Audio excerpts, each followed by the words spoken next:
ನಮಸ್ಕಾರ, welcome back. ನೀವು ಮೊದಲಿನ ಸೆಷನ್ ಒಳಗೆ ಸಾಫ್ಟ್ವೇರ್ ಇಂಡಸ್ಟ್ರಿ ಬಗ್ಗೆ, ಬೇರೆ ಬೇರೆ ಸಾಫ್ಟ್ವೇರ್ ರೋಲ್ಸ್ ಬಗ್ಗೆ, ಆಮೇಲೆ ಆಪ್ರೇಟಿಂಗ್ ಸಿಸ್ಟಮ್ ಅಂದ್ರೇನು, ಕಂಪ್ಯೂಟರ್ ಅಂದ್ರೇನು, ಪ್ರೋಗ್ರಾಮಿಂಗ್ ಅಂದ್ರೇನು, ಪ್ರೋಗ್ರಾಮರ್ ಅಂದ್ರೇನು, ಆಮೇಲೆ ಬೇರೆ ರೋಲ್ಸ್ ಏನದಾವೆ ಇದನ್ನೆಲ್ಲ ತಿಳ್ಕೊಂಡ್ರಿ. ಈಗ let's dive into coding part, which is the main interesting part of our skill development program. ನೀವು ಸುಮಾರು ಕಡೆ ಇಂಟರ್ನೆಟ್ನಾಗ, ಯೂಟ್ಯೂಬ್ನಾಗ ಬೇರೆ ಬೇರೆ ಕಡೆ ಕೋರ್ಸ್ ಹೋಗಿರ್ತೀರಿ. ಅಲ್ಲಿ ನಿಮಗೆಲ್ಲ ಪ್ರೋಗ್ರಾಮಿಂಗ್ ಕಲಿಸ್ಬೇಕಂದ್ರೆ ಏನು ಮಾಡ್ತಾರೆ, ಒಂದು ಲ್ಯಾಂಗ್ವೇಜ್ ತೊಗೊತಾರೆ. ಆ ಲ್ಯಾಂಗ್ವೇಜ್ ತೊಗೊಂಡು ಆ ಲ್ಯಾಂಗ್ವೇಜದ್ದು ಕಂಪ್ಲೀಟ್ ಕೋಡಿಂಗ್ ನಿಮಗೆ ಹೇಳ್ಕೊಡ್ತಾರೆ. ಆಮೇಲೆ ಒಂದೆರಡು ಪ್ರಾಜೆಕ್ಟ್ಸ್ ಮಾಡ್ತಾರೆ. ಆದ್ರೆ ಸುಮಾರು ಜನರಿಗೆ ಅದೆಲ್ಲ ಕೋರ್ಸ್ ಮುಗಿದ ಮೇಲೂ ಏನಾಗುತ್ತೆ, ಕೋಡಿಂಗ್ ಬರೋಂಗಿಲ್ಲ. ಅದಕ್ಕೆ ನಾ ಏನು ಮಾಡೇನೆ ಅಂದ್ರೆ, ಲಾಸ್ಟ್ ಒಂದು 6 ತಿಂಗಳದೊಳಗೆ ಮೋರ್ ದೆನ್ 50 ಸ್ಟೂಡೆಂಟ್ಸ್ ಜೊತೆ ನಾ ಇಂಟ್ರ್ಯಾಕ್ಟ್ ಮಾಡೇನಿ. ಮಾಡಿ ಈ ಪ್ರಶ್ನೆಗೆ ನಾವು ಉತ್ತರ ಹುಡ್ಕಕ್ಕೆ ಟ್ರೈ ಮಾಡಿದ್ನಿ. ಯಾಕೆ ಈ ಥರ ಕೋರ್ಸ್ ಮಾಡಿದ್ರು ಅಥವಾ BE ಕಂಪ್ಲೀಟ್ ಆದರೂ ಅವ್ರು ಕೋಡಿಂಗ್ ಬರ್ತಿಲ್ಲ ಅಂತಂದು. ಆವಾಗ ನನ್ನ ಹತ್ರ ಏನು ಮಾಡಿದ್ನಿ, ಒಂದು ಸ್ವಲ್ಪ ಐಡಿಯಾಸ್ ಬಂದು ಈ ಥರ ಮಾಡಿ ಮೋಸ್ಟ್ಲಿ ಕಲಿಸ್ಬೋದಂತ. ನಾ ಲಾಸ್ಟ್ 6 ಮಂತ್ಸ್ನಾಗ ಅರೌಂಡ್ ಬೇರೆ ಬೇರೆ ಬ್ಯಾಚಸ್ ಒಳಗೆ ಒಂದು 8 to 10 ಇಂಟರ್ನ್ಸ್ ನನ್ನ ಕಡೆ ಬಂದರು. ಸೊ ಅವ್ರ ಜೊತೆಗೆ ನಾ ಏನು ಮಾಡಿದ್ನಿ ಅಂದರೆ, ಈ ಟೆಕ್ನಿಕ್ಸ್ ಎಲ್ಲ ಯೂಸ್ ಮಾಡಿ ಅವ್ರಿಗೆ ಕಲ್ಸಕ್ಕೆ ಟ್ರೈ ಮಾಡಿದ್ನಿ. ಅವಾಗ ಗೊತ್ತಾಯ್ತು, ಓಕೆ ಈ ಥರ ಮಾಡಿದ್ರೆ ಏನಾಗುತ್ತೆ, ಮೋಸ್ಟ್ಲಿ ಕೋಡಿಂಗ್ ಬರ್ಬೋದು ಅಂತ ಅನಿಸ್ತು. So combined with that experiment plus ನಂದು ಓನ್ ಎಕ್ಸ್ಪೆರಿಮೆಂಟ್, ಅಂದ್ರೆ ನಂದು ಓನ್ ಜರ್ನಿ, ನಾ ಹೆಂಗೆ ಕೋಡಿಂಗ್ ಕಲಿತ್ನಿ ಅದು, plus long career win IT for 18 years, 16 years at Microsoft and 2 years in another company. ಈ ಎಲ್ಲ ಎಕ್ಸ್ಪೀರಿಯನ್ಸ್ ತೊಗೊಂಡು I am trying to do a new experiment. ಏನಂತಂದ್ರೆ, ಕೋಡಿಂಗ್ ನಾವು ಹೆಂಗೆ ಕಲಿಸ್ಬೋದು ಅಂತ. ಸೊ ಇದ್ರೊಳಗೆ ವೇರಿಯಸ್ ಐಡಿಯಾಸ್ ಅದಾವ, ನೀವು ಒಂದೊಂದು ಅದನ್ನು ನೋಡ್ತೀರಿ ಜರ್ನಿ ಒಳಗೆ. ಮುಖ್ಯವಾಗಿ ನನಗೇನು ಅನ್ನಿಸ್ತಂದ್ರೆ, ಕೋಡಿಂಗ್ ಕಲಿಸುವಾಗ ಬರೀ ಒಂದೇ ಲ್ಯಾಂಗ್ವೇಜ್ ಕಲಿಸೋದಕ್ಕಿಂತ ಪ್ಯಾರಲಲ್ ಆಗಿ ಒಂದು 2-3 ಲ್ಯಾಂಗ್ವೇಜ್ ಕಲಿಸಿದ್ರೆ ಮೋಸ್ಟ್ಲಿ ಕಾನ್ಸೆಪ್ಟ್ಸ್ ಇನ್ನೂ ಕ್ಲಿಯರ್ ಆಗ್ಬೋದು ಅಂತ ಅನ್ನಿಸ್ತು. ಏನಂದ್ರೆ, ಕೋಡಿಂಗ್ ಕಾನ್ಸೆಪ್ಟ್ಸ್ ಇರುತ್ತಲ್ಲ ಬಿಟ್ವೀನ್ ದ ಲ್ಯಾಂಗ್ವೇಜಸ್, ಅದು C ಇರ್ಬೋದು, ಪೈಥಾನ್ ಇರ್ಬೋದು, ಜಾವಾ ಇರ್ಬೋದು, ವೇರಿಯಸ್ ಲ್ಯಾಂಗ್ವೇಜಸ್ ಒಳಗೆ ಏನಾಗುತ್ತಂದ್ರೆ C, ಪೈಥಾನ್ ಮತ್ತು ಜಾವಾ. ನಾವು ಮುಖ್ಯವಾಗಿ ಇವು 3 ಲ್ಯಾಂಗ್ವೇಜ್ ಫೋಕಸ್ ಮಾಡಾಕ್ತೇವೆ. C ಲ್ಯಾಂಗ್ವೇಜ್ ಏನೈತಲ್ಲ, ಇದಕ್ಕೇನಂದ್ರೆ ಜನರಲಿ ಇದಕ್ಕೆ ಸಿಸ್ಟಮ್ ಸಾಫ್ಟ್ವೇರ್ ಡೆವಲಪ್ ಮಾಡೋಕ್ಕೆ ಯೂಸ್ ಮಾಡ್ತಾರೆ ಜನರಲ್ ಆಗಿ. ಬಟ್ ಕೆಲವೊಂದು ಕಡೆ ಸರ್ವಿಸಸ್ನಾಗೂ ಯೂಸ್ ಮಾಡ್ತಾರೆ. ಫಾರ್ ಎಕ್ಸಾಂಪಲ್, ಫೇಸ್ಬುಕ್ದೊಂದು ಗಿಟ್ಹಬ್ನಾಗ ಓಪನ್ ಸೋರ್ಸ್ ಲೈಬ್ರರಿ ಐತಿ, ಮೆಮ್ ಕ್ಯಾಶಿಂಗ್ ಅಂತಂದು, which is a very famous library that is developed in C. ಅದೇ ರೀತಿ ಈ SQL ಸರ್ವರ್ ಇರ್ತೈತಲ್ಲ, ಡೇಟಾಬೇಸ್ ಸರ್ವರ್ಸ್ ಇರ್ತಾವಲ್ಲ, ಅವೆಲ್ಲ C++ ಒಳಗನ ಮಾಡ್ತಾರೆ. ಸೊ C ಒಂದು system side, and this is a compiled language. ಈ ಕಂಪೈಲ್ಡ್ ಅಂದ್ರೆ ಏನು, ಇಂಟರ್ಪ್ರಿಟೆಡ್ ಲ್ಯಾಂಗ್ವೇಜ್ ಅಂದ್ರೇನು, ಇದೆಲ್ಲ ನಾನು ಕವರ್ ಮಾಡ್ತೇನೆ ಈ ಸೆಷನ್ದಾಗ. ಇದು ಒಂದು ಕಂಪೈಲ್ಡ್ ಲ್ಯಾಂಗ್ವೇಜ್ ಐತಿ, ಇದರಲ್ಲಿ ಸಿಸ್ಟಮ್ ಸಾಫ್ಟ್ವೇರ್ ರೆಡಿ ಮಾಡ್ತಾರೆ. ಆಮೇಲೆ this is a machine dependent.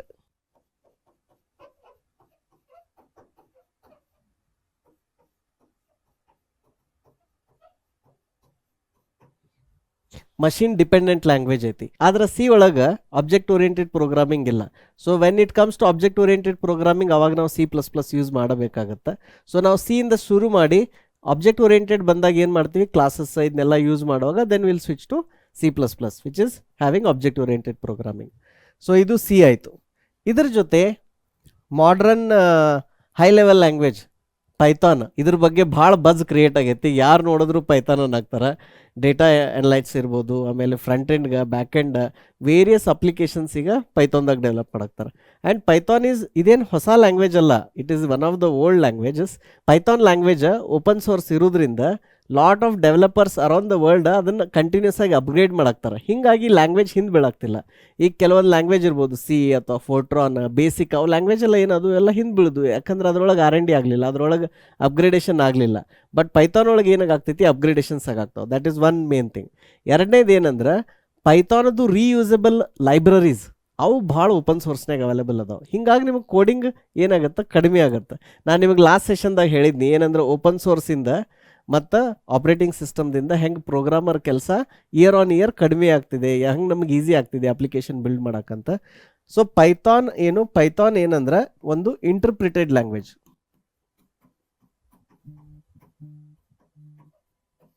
ಆಮೇಲೆ ಇದು ಇಂಟರ್ಪ್ರಿಟೆಡ್ ಲ್ಯಾಂಗ್ವೇಜ್ ಇರೋದ್ರಿಂದ it is a machine independent language. ಅಂದರೆ ಇದೇನಂತ ಹೇಳಿದ್ನಿ, C ಮಷಿನ್ ಡಿಪೆಂಡೆಂಟ್ ಅಂತ ಹೇಳಿದ್ನಿ. ಸೊ ಮಷಿನ್ ಡಿಪೆಂಡೆಂಟ್, ಇದು ಮಷಿನ್ ಇಂಡಿಪೆಂಡೆಂಟ್. ಈಗ ನಿಮಗೆ ನೆಕ್ಸ್ಟ್ ಸೆಕ್ಷನ್ದಾಗ ಅತಿ ಡೀಟೇಲ್ವಾಗಿ ಹೇಳ್ತೇನೆ ಹಂಗಂದ್ರೆ ಏನಂತಂದು.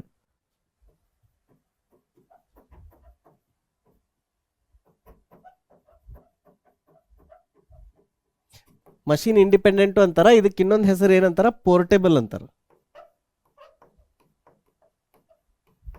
It is portable. ಆಯಿತಾ. ಆಮೇಲೆ ನೆಕ್ಸ್ಟ್ ಬರೋದು ಜಾವಾ. ಸೊ ಜಾವಾ ಒಳಗೆ ಮೇನ್ ಅಂದ್ರೆ ಜಾವಾ ಸ್ಪೆಷಲಿ ಬ್ಯಾಕ್ ಎಂಡ್ದೊಳಗೆ ಭಾಳ ಯೂಸ್ ಆಗುತ್ತೆ. ಆಮೇಲೆ it is again one more high level language. ಜಾವಾನು ಹೆಂಗಂತಂದ್ರೆ it is a compiled language, but it is a hybrid of both C and Python. Even though Java is a compiled language, it is machine independent. So ಈಗೊಂದು scale ಒಳಗೆ ಹಿಂಗೆ ನೀವು draw ಮಾಡ್ರಿ. ಹಾಂ, so this side you have compiled and machine dependent. ಈ side machine independent and interpreted. ಇದಕ್ಕೆ example ಯಾವುದು, Python. ಇದಕ್ಕೆ ಸಿ ಆ್ಯಂಡ್ C++. ಇವು ಎರಡರ ನಡು ಏನು ಬರ್ತೈತಲ್ಲ, this is Java. So it has the advantage of compiled language and it has a advantage of being machine independent. So ಅದನ್ನು individual language ನಾವು ಡೆಪ್ತ್ನಾಗ ಹೋದಾಗ ನಿಮಗೆ ಗೊತ್ತಾಗತ್ತೆ. So because of this reason ನಾವೇನು ಮಾಡಾಕ್ತೀವಿ ಅಂದ್ರೆ 3 ಲ್ಯಾಂಗ್ವೇಜ್ ಚೂಸ್ ಮಾಡಾಕ್ತೇವೆ. ಈಗ ಒಂದೊಂದು ಏನು ಮಾಡೋನು, ಈ ಕಾನ್ಸೆಪ್ಟ್ಸ್ ಅರ್ಥ ಮಾಡ್ಕೊಂತ ಹೋಗೋನು. ಕಂಪೈಲ್ಡ್ ಲ್ಯಾಂಗ್ವೇಜ್ ಅಂದ್ರೆ ಏನು, ಈ ಥರ ಮಷಿನ್ ಡಿಪೆಂಡೆಂಟ್ ಅಂದ್ರೆ ಏನು. So we will get into the details of each one of this. ಆಮೇಲೆ ನೆಕ್ಸ್ಟ್ ಏನು ಮಾಡ್ತೀವಿ ಅಂದರೆ ಈ ಸೆಷನ್ ಒಳಗೆ ಇದ್ರೊಳಗೆ ಸಿ ಮತ್ತು ಪೈಥಾನ್ ಕೋಡ್ ಅದನ್ನು ಬರೆದು ಅದು ಹೆಂಗೆ ರನ್ ಮಾಡಬೇಕು, ಅದು ಹೆಂಗೆ ಇನ್ಪುಟ್ ಔಟ್ಪುಟ್ ಹೆಂಗೆ ವರ್ಕ್ ಆಗುತ್ತೆ, ಅದನ್ನು ಆ್ಯಕ್ಚುಲಿ ಹೆಂಗೆ ರನ್ ಮಾಡಬೇಕು ಅಂತ ವೆರಿ ಹೈ ಲೆವೆಲ್ ಹೇಳ್ತೀವಿ. ಆಮೇಲೆ ಇಂಡಿವಿಜುವಲಿ ವಿಡಿಯೋಸ್ ಅಂದ್ರೆ ಸಿದು ಲೋಕಲ್ ಎನ್ವಿರಾನ್ಮೆಂಟ್ ಸೆಟಪ್ ಹೆಂಗೆ ಮಾಡಬೇಕು, ಪೈಥಾನ್ ಹೆಂಗೆ ಮಾಡಬೇಕು. ಯಾಕಂದ್ರೆ ಕೆಲವೊಬ್ಬರು ನಮ್ಮ ಕೋರ್ಸ್ ಯಾರು ಸೈನ್ ಅಪ್ ಮಾಡ್ಯಾರಲ್ಲ, they are from non CS background. ಅಂದ್ರೆ ಅವ್ರು ಎಷ್ಟೋ ಜನ ಪ್ರೋಗ್ರಾಮಿಂಗ್ ಬಹಳಷ್ಟು ವರ್ಷ ಆದಮೇಲೆ ಟ್ರೈ ಮಾಡಾಕ್ತಾರೆ ಅಥವಾ ಫಸ್ಟ್ ಟೈಮ್ ಟ್ರೈ ಮಾಡಾಕ್ತಾರೆ. ಸೊ ಹಿಂಗಾಗಿ ನಮ್ಮ content has to assume that ನಾವು ಪೂರಾ ಬೇಸಿಕ್ದಿಂದನೇ ಹೇಳಬೇಕಾಗತ್ತೆ. ಈ ಕ್ಲಾಸ್ ಒಳಗೆ ನಿಮಗೆ ಪ್ರೋಗ್ರಾಮಿಂಗ್ ಅಂದರೆ ಏನು ಅಂತ ಒಂದು ಹೈ ಲೆವೆಲ್ ಓವರ್ವ್ಯೂ ಕೊಡೋದು ಪ್ಲ್ಯಾನ್ ಐತಿ. ಸೊ ಕಮಿಂಗ್ ಬ್ಯಾಕ್, ಈ 3 ಲ್ಯಾಂಗ್ವೇಜ್ ಎದಕ್ಕಂತ ಹೇಳಿದ್ನಿ. ನಾವು let's understand what is programming. So ಏನಂತಂದ್ರೆ ನಮ್ದು ಸೆಷನ್ಸ್ ಒಳಗೆ ಹೇಳಿದ್ದೀವಿ ನಾವು, ಏನಂದ್ರೆ ಜನರಲ್ ಪರ್ಪಸ್ ಪ್ರೊಸೆಸರ್ಸ್.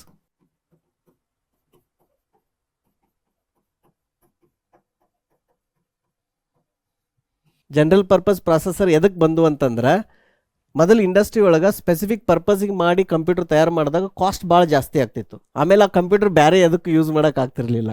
ಫ್ಯಾಕ್ಟ್ರಿ ಒಳಗನ ಅದನ್ನು ತಯಾರು ಮಾಡಿ ಅದಕ್ಕೆ ಪರ್ಟಿಕ್ಯುಲರ್ ಸಾಫ್ಟ್ವೇರ್ ಲೋಡ್ ಮಾಡಿನ ಕಳಿಸ್ತಿದ್ರು. ಆ ಕಂಪ್ಯೂಟರ್ ತೊಗೊಂಡು ನೀವು ಮತ್ತೇನು ಬೇರೆ ಮಾಡೋಕೆ ಯೂಸ್ ಆಗ್ತಿಲ್ಲ. ಈಗೂ ಸದ್ಯಕ್ಕೆ ಆ ಥರ ಕಂಪ್ಯೂಟರ್ಸ್ ಅದಾವೆ. ಫಾರ್ ಎಕ್ಸಾಂಪಲ್ ಈಗ ಟ್ರಾಫಿಕ್ ಪೊಲೀಸ್ ಏನು ಯೂಸ್ ಮಾಡ್ತಾರಲ್ಲ ಟ್ರಾಫಿಕ್ನಾಗ, that computer is a very specific jobs ಅನ್ನೋದು ಮಾಡ್ಯಾರ. ಆಮೇಲೆ ನೀವು ಹಾಸ್ಪಿಟಲ್ದಾಗ ಸ್ಕ್ಯಾನಿಂಗ್ ಮಷಿನ್ ಏನಾದ್ರು ಕಂಪ್ಯೂಟರ್ ಇರುತ್ತಲ್ಲ, ಅದರದ್ದು ಕೀಬೋರ್ಡ್ ಬೇರೆ ಇರುತ್ತೆ, ಅದರದ್ದು ಇಂಟರ್ಫೇಸ್ ಬೇರೆ ಇರುತ್ತೆ. So it is very customised and configure to do that particular ಕೆಲಸ ಅಥವಾ ದಟ್ ಪರ್ಟಿಕ್ಯುಲರ್ ವರ್ಕ್ ಮಾಡೋಕೆ. ಅದರ ಸಂಬಂಧ ಜನರಲ್ ಪರ್ಪಸ್ ಕಂಪ್ಯೂಟರ್ ಒಳಗೆ ಏನಂದ್ರೆ ಆ ಥರ ಇರೋಂಗಿಲ್ಲ. ನೀವು ಅದನ್ನು ತೊಗೊಂಡು ಬಂದು ಅದಕ್ಕೆ ನೀವು ಪ್ರೋಗ್ರಾಮ್ ಬರೋದು, ಆ ಪ್ರೋಗ್ರಾಮ್ ರನ್ ಮಾಡಿದ್ರಿ ಅಂದರೆ ಇಟ್ ವಿಲ್ ವರ್ಕ್ ಆಗುತ್ತೆ.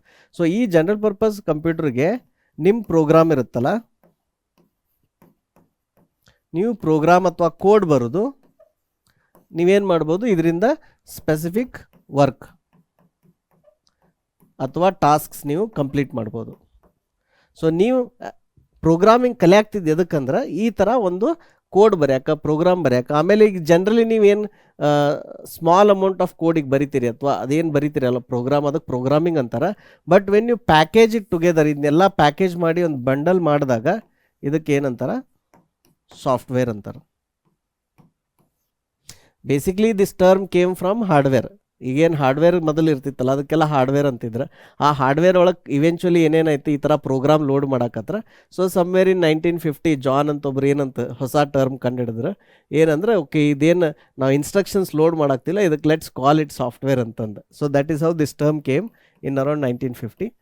ಈಗ ನೀವು ಪ್ರೋಗ್ರಾಮ್ ಬರಿತೀರಲ್ಲ, ಈ ಬರೆದಿದ್ದ ಪ್ರೋಗ್ರಾಮ್ ಆ್ಯಕ್ಚುಲಿ ಮೊದಲು ನಾ ಹೇಳ್ದಂಗೆ ನಿಮಗೆ 1010 ಒಳಗೆ ಬರಿತಿದ್ರು, ಅಂದ್ರೆ ವಿಚ್ ಇಸ್ ಬೈನರಿ ಲ್ಯಾಂಗ್ವೇಜ್ ಈ ಥರ ಬರಿತಿದ್ರು. ನಾವು ಇಲ್ಲಿಂದ ನಾವು ಎಲ್ಲಿ ಹೋದ್ವಿ, ನೆಕ್ಸ್ಟ್ ಅಸೆಂಬ್ಲಿ ಲ್ಯಾಂಗ್ವೇಜ್ ಹೋದ್ವಿ. ಅಸೆಂಬ್ಲಿಯಿಂದ ನೆಕ್ಸ್ಟ್ ಹೈ ಲೆವೆಲ್. ಸೊ ನಾವೇನು ಈ ಕೋಡಿಂಗ್ ಪ್ರೋಗ್ರಾಮ್ದಾಗ ಏನು ಕಲ್ಸಾಕ್ತೀವಲ್ಲ, ಪ್ರೊಫೆಷ್ನಲ್ ಕೋಡಿಂಗ್ ಸ್ಕಿಲ್ ಪ್ರೋಗ್ರಾಮ್ದಾಗ ಕಲ್ಸಾಕ್ತಿಲ್ಲ, ನಾನು ನಿಮಗೆ ಬರೀ ಹೈ ಲೆವೆಲ್ ಲ್ಯಾಂಗ್ವೇಜಸ್ ಅಷ್ಟೇ ಕಲ್ಸಾಕ್ತೇವೆ. ನಾವು ಇದನ್ನು ಬಿಟ್ಟು ಬೇರೆ ನಿಮಗೆ ಯಾವುದೂ ಹೋಗ್ತಿಲ್ಲ. ಸೊ ಹೈ ಲೆವೆಲ್ ಲ್ಯಾಂಗ್ವೇಜ್ದೊಳಗಾರ ನಿಮಗೆ C++, ಆಮೇಲೆ ಪೈಥಾನ್, ಆಮೇಲೆ ಜಾವಾ. ಇದಕ್ಕೆ ಯಾಕೆ ಹೈ ಲೆವೆಲ್ ಲ್ಯಾಂಗ್ವೇಜ್ ಅಂದರು ಅಂದ್ರೆ, ನಿಮ್ಗೆ ಗೊತ್ತಿದ್ದಂಗೆ ಅಸೆಂಬ್ಲಿ ಒಳಗೆ ಮತ್ತು ಬೈನರಿ ಒಳಗೆ ಬರೆಯೋದು ಭಾಳ ಕಠಿಣ ಇತ್ತು. ಸೊ ಅವಾಗ ಹೈ ಲೆವೆಲ್ ಲ್ಯಾಂಗ್ವೇಜಸ್ ಬಂದು. ಹೈ ಲೆವೆಲ್ ಲ್ಯಾಂಗ್ವೇಜಸ್ ಒಳಗೆ ಕೋಡ್ ಏನಿರುತ್ತಲ್ಲ ಒಂದು ಸ್ವಲ್ಪ ಇಂಗ್ಲೀಷ್ ಥರ ಇರುತ್ತೆ. ಫಾರ್ ಉದಾಹರಣೆಗೆ ನಿಮ್ಗೆ ಏನಾರ ಒಂದು ಪ್ರಿಂಟ್ ಮಾಡೋದಿತ್ತು,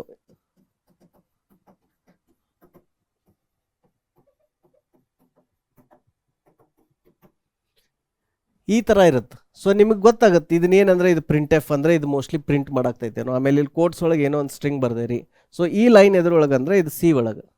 ಆಮೇಲೆ ಇದನ್ನು ನೀವು ಪೈಥಾನ್ದಾಗ ಬರೆಯೋರು ಇದ್ರಿ ಅಂದ್ರೆ it will be very simple, just print ಅಂತ ಇರುತ್ತೆ. ಆಮೇಲೆ ಇಷ್ಟಿರುತ್ತೆ. ಸೊ ಇಲ್ಲೇನಂದ್ರೆ ಪ್ರಿಂಟ್ ಎಫ್ ಅಂತ ಐತಿ ಸಿದಾಗ, ಪೈಥಾನ್ದಾಗ ಪ್ರಿಂಟ್ ಅಂತ ಐತಿ. ಆಮೇಲೆ ಇಲ್ಲಿ ಸಿ ಒಳಗೆ ಸೆಮಿಕೋಲನ್ ಐತಿ, ಇಲ್ಲಿ ಸೆಮಿಕೋಲನ್ ಇಲ್ಲ. ಈ ರೀತಿ ಒಂದು ಪ್ರೋಗ್ರಾಮಿಂಗಿಂದ ಲ್ಯಾಂಗ್ವೇಜಿಂದ ಇನ್ನೊಂದು ಪ್ರೋಗ್ರಾಮಿಂಗ್ ಲ್ಯಾಂಗ್ವೇಜ್ಗೆ ಒಂದು ಸ್ವಲ್ಪ ವ್ಯತ್ಯಾಸ ಇರುತ್ತೆ. ನಿಮ್ಗೆ ಆ ಕಾನ್ಸೆಪ್ಟ್ ಅರ್ಥ ಆಯ್ತು ಅಂತ ತಿಳ್ಕೊರಿ, ನೀವು ಈಸಿಯಾಗಿ 2-3 ಲ್ಯಾಂಗ್ವೇಜ್ ಆ್ಯಕ್ಚುಲಿ ಕಲಿಬೋದು. ಆಮೇಲೆ 2-3 ಲ್ಯಾಂಗ್ವೇಜ್ ಒಟ್ಟಿಗೆ ಕಲಿಯೋದ್ರಿಂದ ನಿಮಗೆ ಕಾನ್ಸೆಪ್ಟ್ಸ್ ಇನ್ನೂ ಕ್ಲಿಯರಾಗಿ ಅರ್ಥ ಆಗ್ತಾವೆ. ಅವಾಗ ನಿಮ್ಗೆ ಗೊತ್ತಾಗುತ್ತೆ, okay this is how the construct, ಈ ಕನ್ಸ್ಟ್ರಕ್ಟ್ ಇಂಪಾರ್ಟೆಂಟ್, ಇದು ಇಂಪಾರ್ಟೆಂಟ್ ಅಲ್ಲ, ಅದು ಕ್ಲಾರಿಟಿ ಬರ್ಬೋದು. ಅದ್ರ ಜೊತೆಗೆ ಇದ್ರದ್ದು ವೇರಿಯಸ್ ಪ್ರಾಸೆಸಸ್ ಅದಾವೆ. ಈಗ say for example compiled language ಅಂತ ಹೇಳಿದ್ನಿ. ಕಂಪೈಲ್ಡ್ ಲ್ಯಾಂಗ್ವೇಜ್ ಏನು ಮಾಡುತ್ತೆ, ಇದು ಹೈ ಲೆವೆಲ್ ಲ್ಯಾಂಗ್ವೇಜ್ ಐತಲ್ಲ. ಸೊ ಈಗ ಸಿ ಇತ್ತಂತ ತಿಳ್ಕೊರಿ, ಈಗ ಸಿ ನಿಮ್ಮದು ಸಿ ಮತ್ತು C++ ಪ್ರೋಗ್ರಾಮ್ ಐತಿ. ಇದು ಯಾವ ಲ್ಯಾಂಗ್ವೇಜ್ನಾಗ ಐತಿ, ಇದು ಹೈ ಲೆವೆಲ್ ಲ್ಯಾಂಗ್ವೇಜ್ನಾಗ ಐತಿ. ಹೈ ಲೆವೆಲ್ ಲ್ಯಾಂಗ್ವೇಜ್ದಿಂದ ನಾವೇನು ಮಾಡಬೇಕು, ಬೈನರಿ ಕನ್ವರ್ಟ್ ಮಾಡಬೇಕು.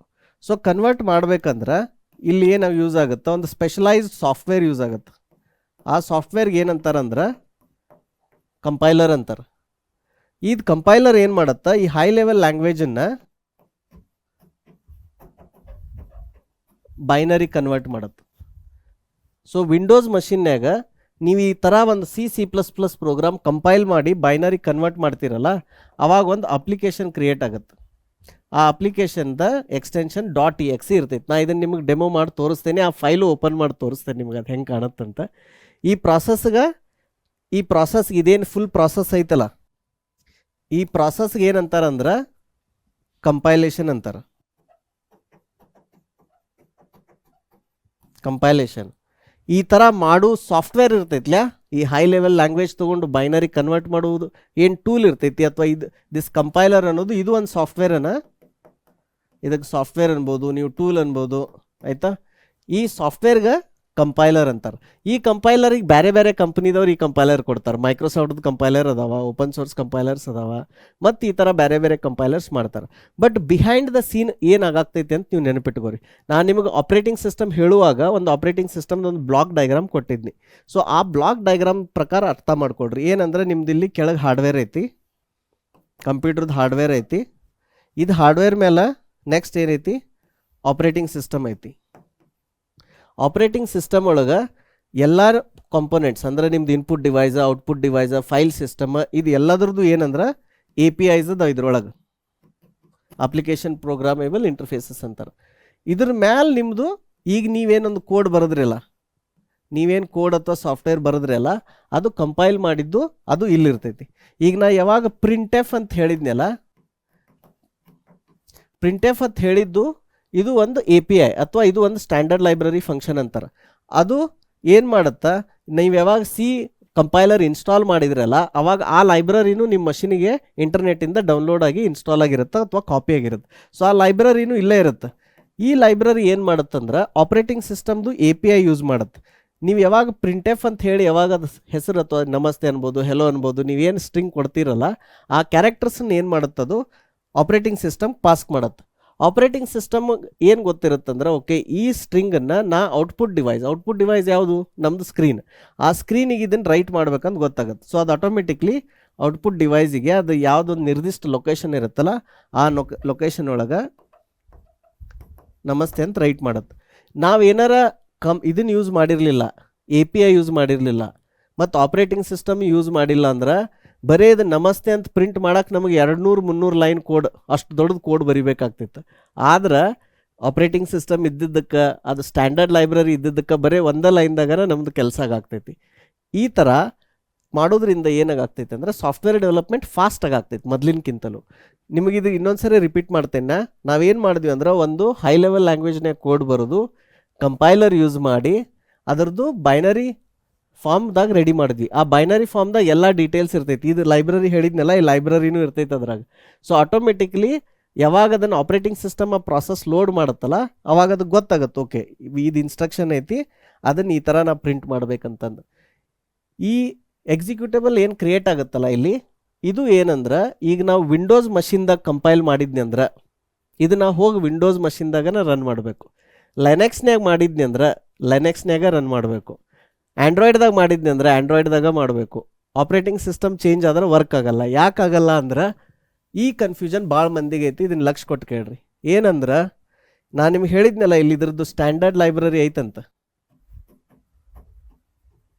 ಈ ಸ್ಟ್ಯಾಂಡರ್ಡ್ ಲೈಬ್ರರಿ ಏನಂದ್ರೆ ಬೇರೆ ಬೇರೆ ಐತಿ. ಆಮೇಲೆ ಈ ಎಕ್ಸಿಕ್ಯೂಟಬಲ್ ಏನು ರೆಡಿ ಆಗ್ತೈತಿಲ್ಲ, ಇಲ್ಲಿ ಫೈನಲಿ ಬೈನರಿ ರೆಡಿ ಆಗ್ತೈತಿಲ್ಲ, ಅದು ಬೇರೆ ಐತಿ. ಲೆನೆಕ್ಸ್ದು ಬೇರೆ ಐತಿ, ಮ್ಯಾಕ್ದು ಬೇರೆ ಐತಿ, ಆ್ಯಂಡ್ರಾಯ್ಡದ್ದು ಬೇರೆ ಐತಿ, ವಿಂಡೋಸದ್ದು ಬೇರೆ ಐತಿ. ಯಾಕಂದ್ರೆ ಇವು ಎರಡದ್ರೊಳಗೆ ಏನು ಯೂಸ್ ಆಗ್ತೈತೆ ಹೇಳ್ರಿ, ಇಲ್ಲ ಆಪ್ರೇಟಿಂಗ್ ಸಿಸ್ಟಮ್ದು API ಯೂಸ್ ಆಗತ್ತೈತಿ. ಆಪ್ರೇಟಿಂಗ್ ಸಿಸ್ಟಮ್ APIಸನ್ನು ಬೇರೆ ಬೇರೆ ಇದ್ದಾಗ ಆ ಪ್ಯಾಕೇಜನ್ನು ಬೇರೆ ಆಗತ್ತೆ. ಹೀಗಾಗಿ ನೀವು ವಿಂಡೋಸ್ನಾಗ ಕಂಪೈಲ್ ಮಾಡಿರುವಂಥ ಕೋಡು ಅದನ್ನು ತೊಗೊಂಡು ಹೋಗಿ ಆ್ಯಂಡ್ರಾಯ್ಡ್ದಾಗ ರನ್ ಮಾಡೋಕ್ಕಾಗಂಗಿಲ್ಲ. ಅಥವಾ ನಿಮ್ಮ ಮೊಬೈಲ್ದು ಆ್ಯಂಡ್ರಾಯ್ಡ್ ಅಪ್ಲಿಕೇಶನ್ ಬೇಕಿದ್ರೆ ಟ್ರೈ ಮಾಡಿರಿ. APK ಅಂತ ಇರ್ತೈತಲ್ಲ, ಆ APK ಡೌನ್ಲೋಡ್ ಮಾಡಿರಿ ನಿಮ್ಮ ವಿಂಡೋಸ್ ಲ್ಯಾಪ್ಟಾಪಿಗೆ. ಅದರೊಳಗೆ ಓಪನ್ ಮಾಡಿ ನೋಡಿರಿ, ಅದು ವರ್ಕ್ ಆಗಲ್ಲ. ಯಾಕಂದ್ರೆ ನೀವು ಯಾವ ಸ್ಪೆಸಿಫಿಕ್ ಪ್ರಾಸೆಸರ್ಗೆ, ಯಾವ ಸ್ಪೆಸಿಫಿಕ್ ಆಪ್ರೇಟಿಂಗ್ ಸಿಸ್ಟಮ್ಗೆ ಅದನ್ನು ಕಂಪೈಲ್ ಮಾಡಿರ್ತೀರಿ ಅಲ್ಲೇನೇ ಓಪನ್ ಆಗುತ್ತೆ. ಯಾಕಂದ್ರೆ ಈ ಥರ ಡಿಪೆಂಡ್ ಆಗಿರ್ತೈತೆ ಅದು ಅದನ್ನು ಪ್ಯಾಕೇಜ್ ಮಾಡುವಾಗನ. ಸೊ ಸಿ ಇದ್ದದ್ದು ನಾವು ಕೋಡ್ ಬರೆದಿದ್ದು ಬೇರೆ ಬೇರೆ ಈಗ ಒಂದು ಕೋಡ್ ಬರೆಯಾಕ್ತಾರೆ, ಒಂದು ಪ್ರೋಗ್ರಾಮ್ ಬರೆಯಾಕ್ತಾರೆ. ಅದು ಎಲ್ಲ ಲ್ಯಾಂಗ್ವೇಜ್ ಅಥವಾ ಎಲ್ಲ ಆಪ್ರೇಟಿಂಗ್ ಸಿಸ್ಟಮ್ ವರ್ಕ್ ಆಗಬೇಕಂದ್ರೆ ಏನು ಮಾಡ್ಬೇಕು ಗೊತ್ತೇನಾ? ಇದು ನಿಮ್ಮದು ಪ್ರೋಗ್ರಾಮ್ ಅನ್ಕೋರಿ. ಇದು ನಿಮ್ಮ ಪ್ರೋಗ್ರಾಮ್ ಅದ. ಈ ಪ್ರೋಗ್ರಾಮ್ದಿಂದ ನೀವು ಬೇರೆ ಬೇರೆ ಕಂಪೈಲರ್ ಯೂಸ್ ಮಾಡಬೇಕು. ಇಲ್ಲಿ ನಿಮ್ಮದು ವಿಂಡೋಸ್ ಐತಿ, ಆಮೇಲೆ ಲೈನೆಕ್ಸ್, ಆಮೇಲೆ ಇಲ್ಲಿ Mac. Let's say take one more example, Android. ನೀವೆಲ್ಲರೂ ಆ್ಯಂಡ್ರಾಯ್ಡ್ ಯೂಸ್ ಮಾಡ್ತೀರಲ್ಲ ಜಾಸ್ತಿ.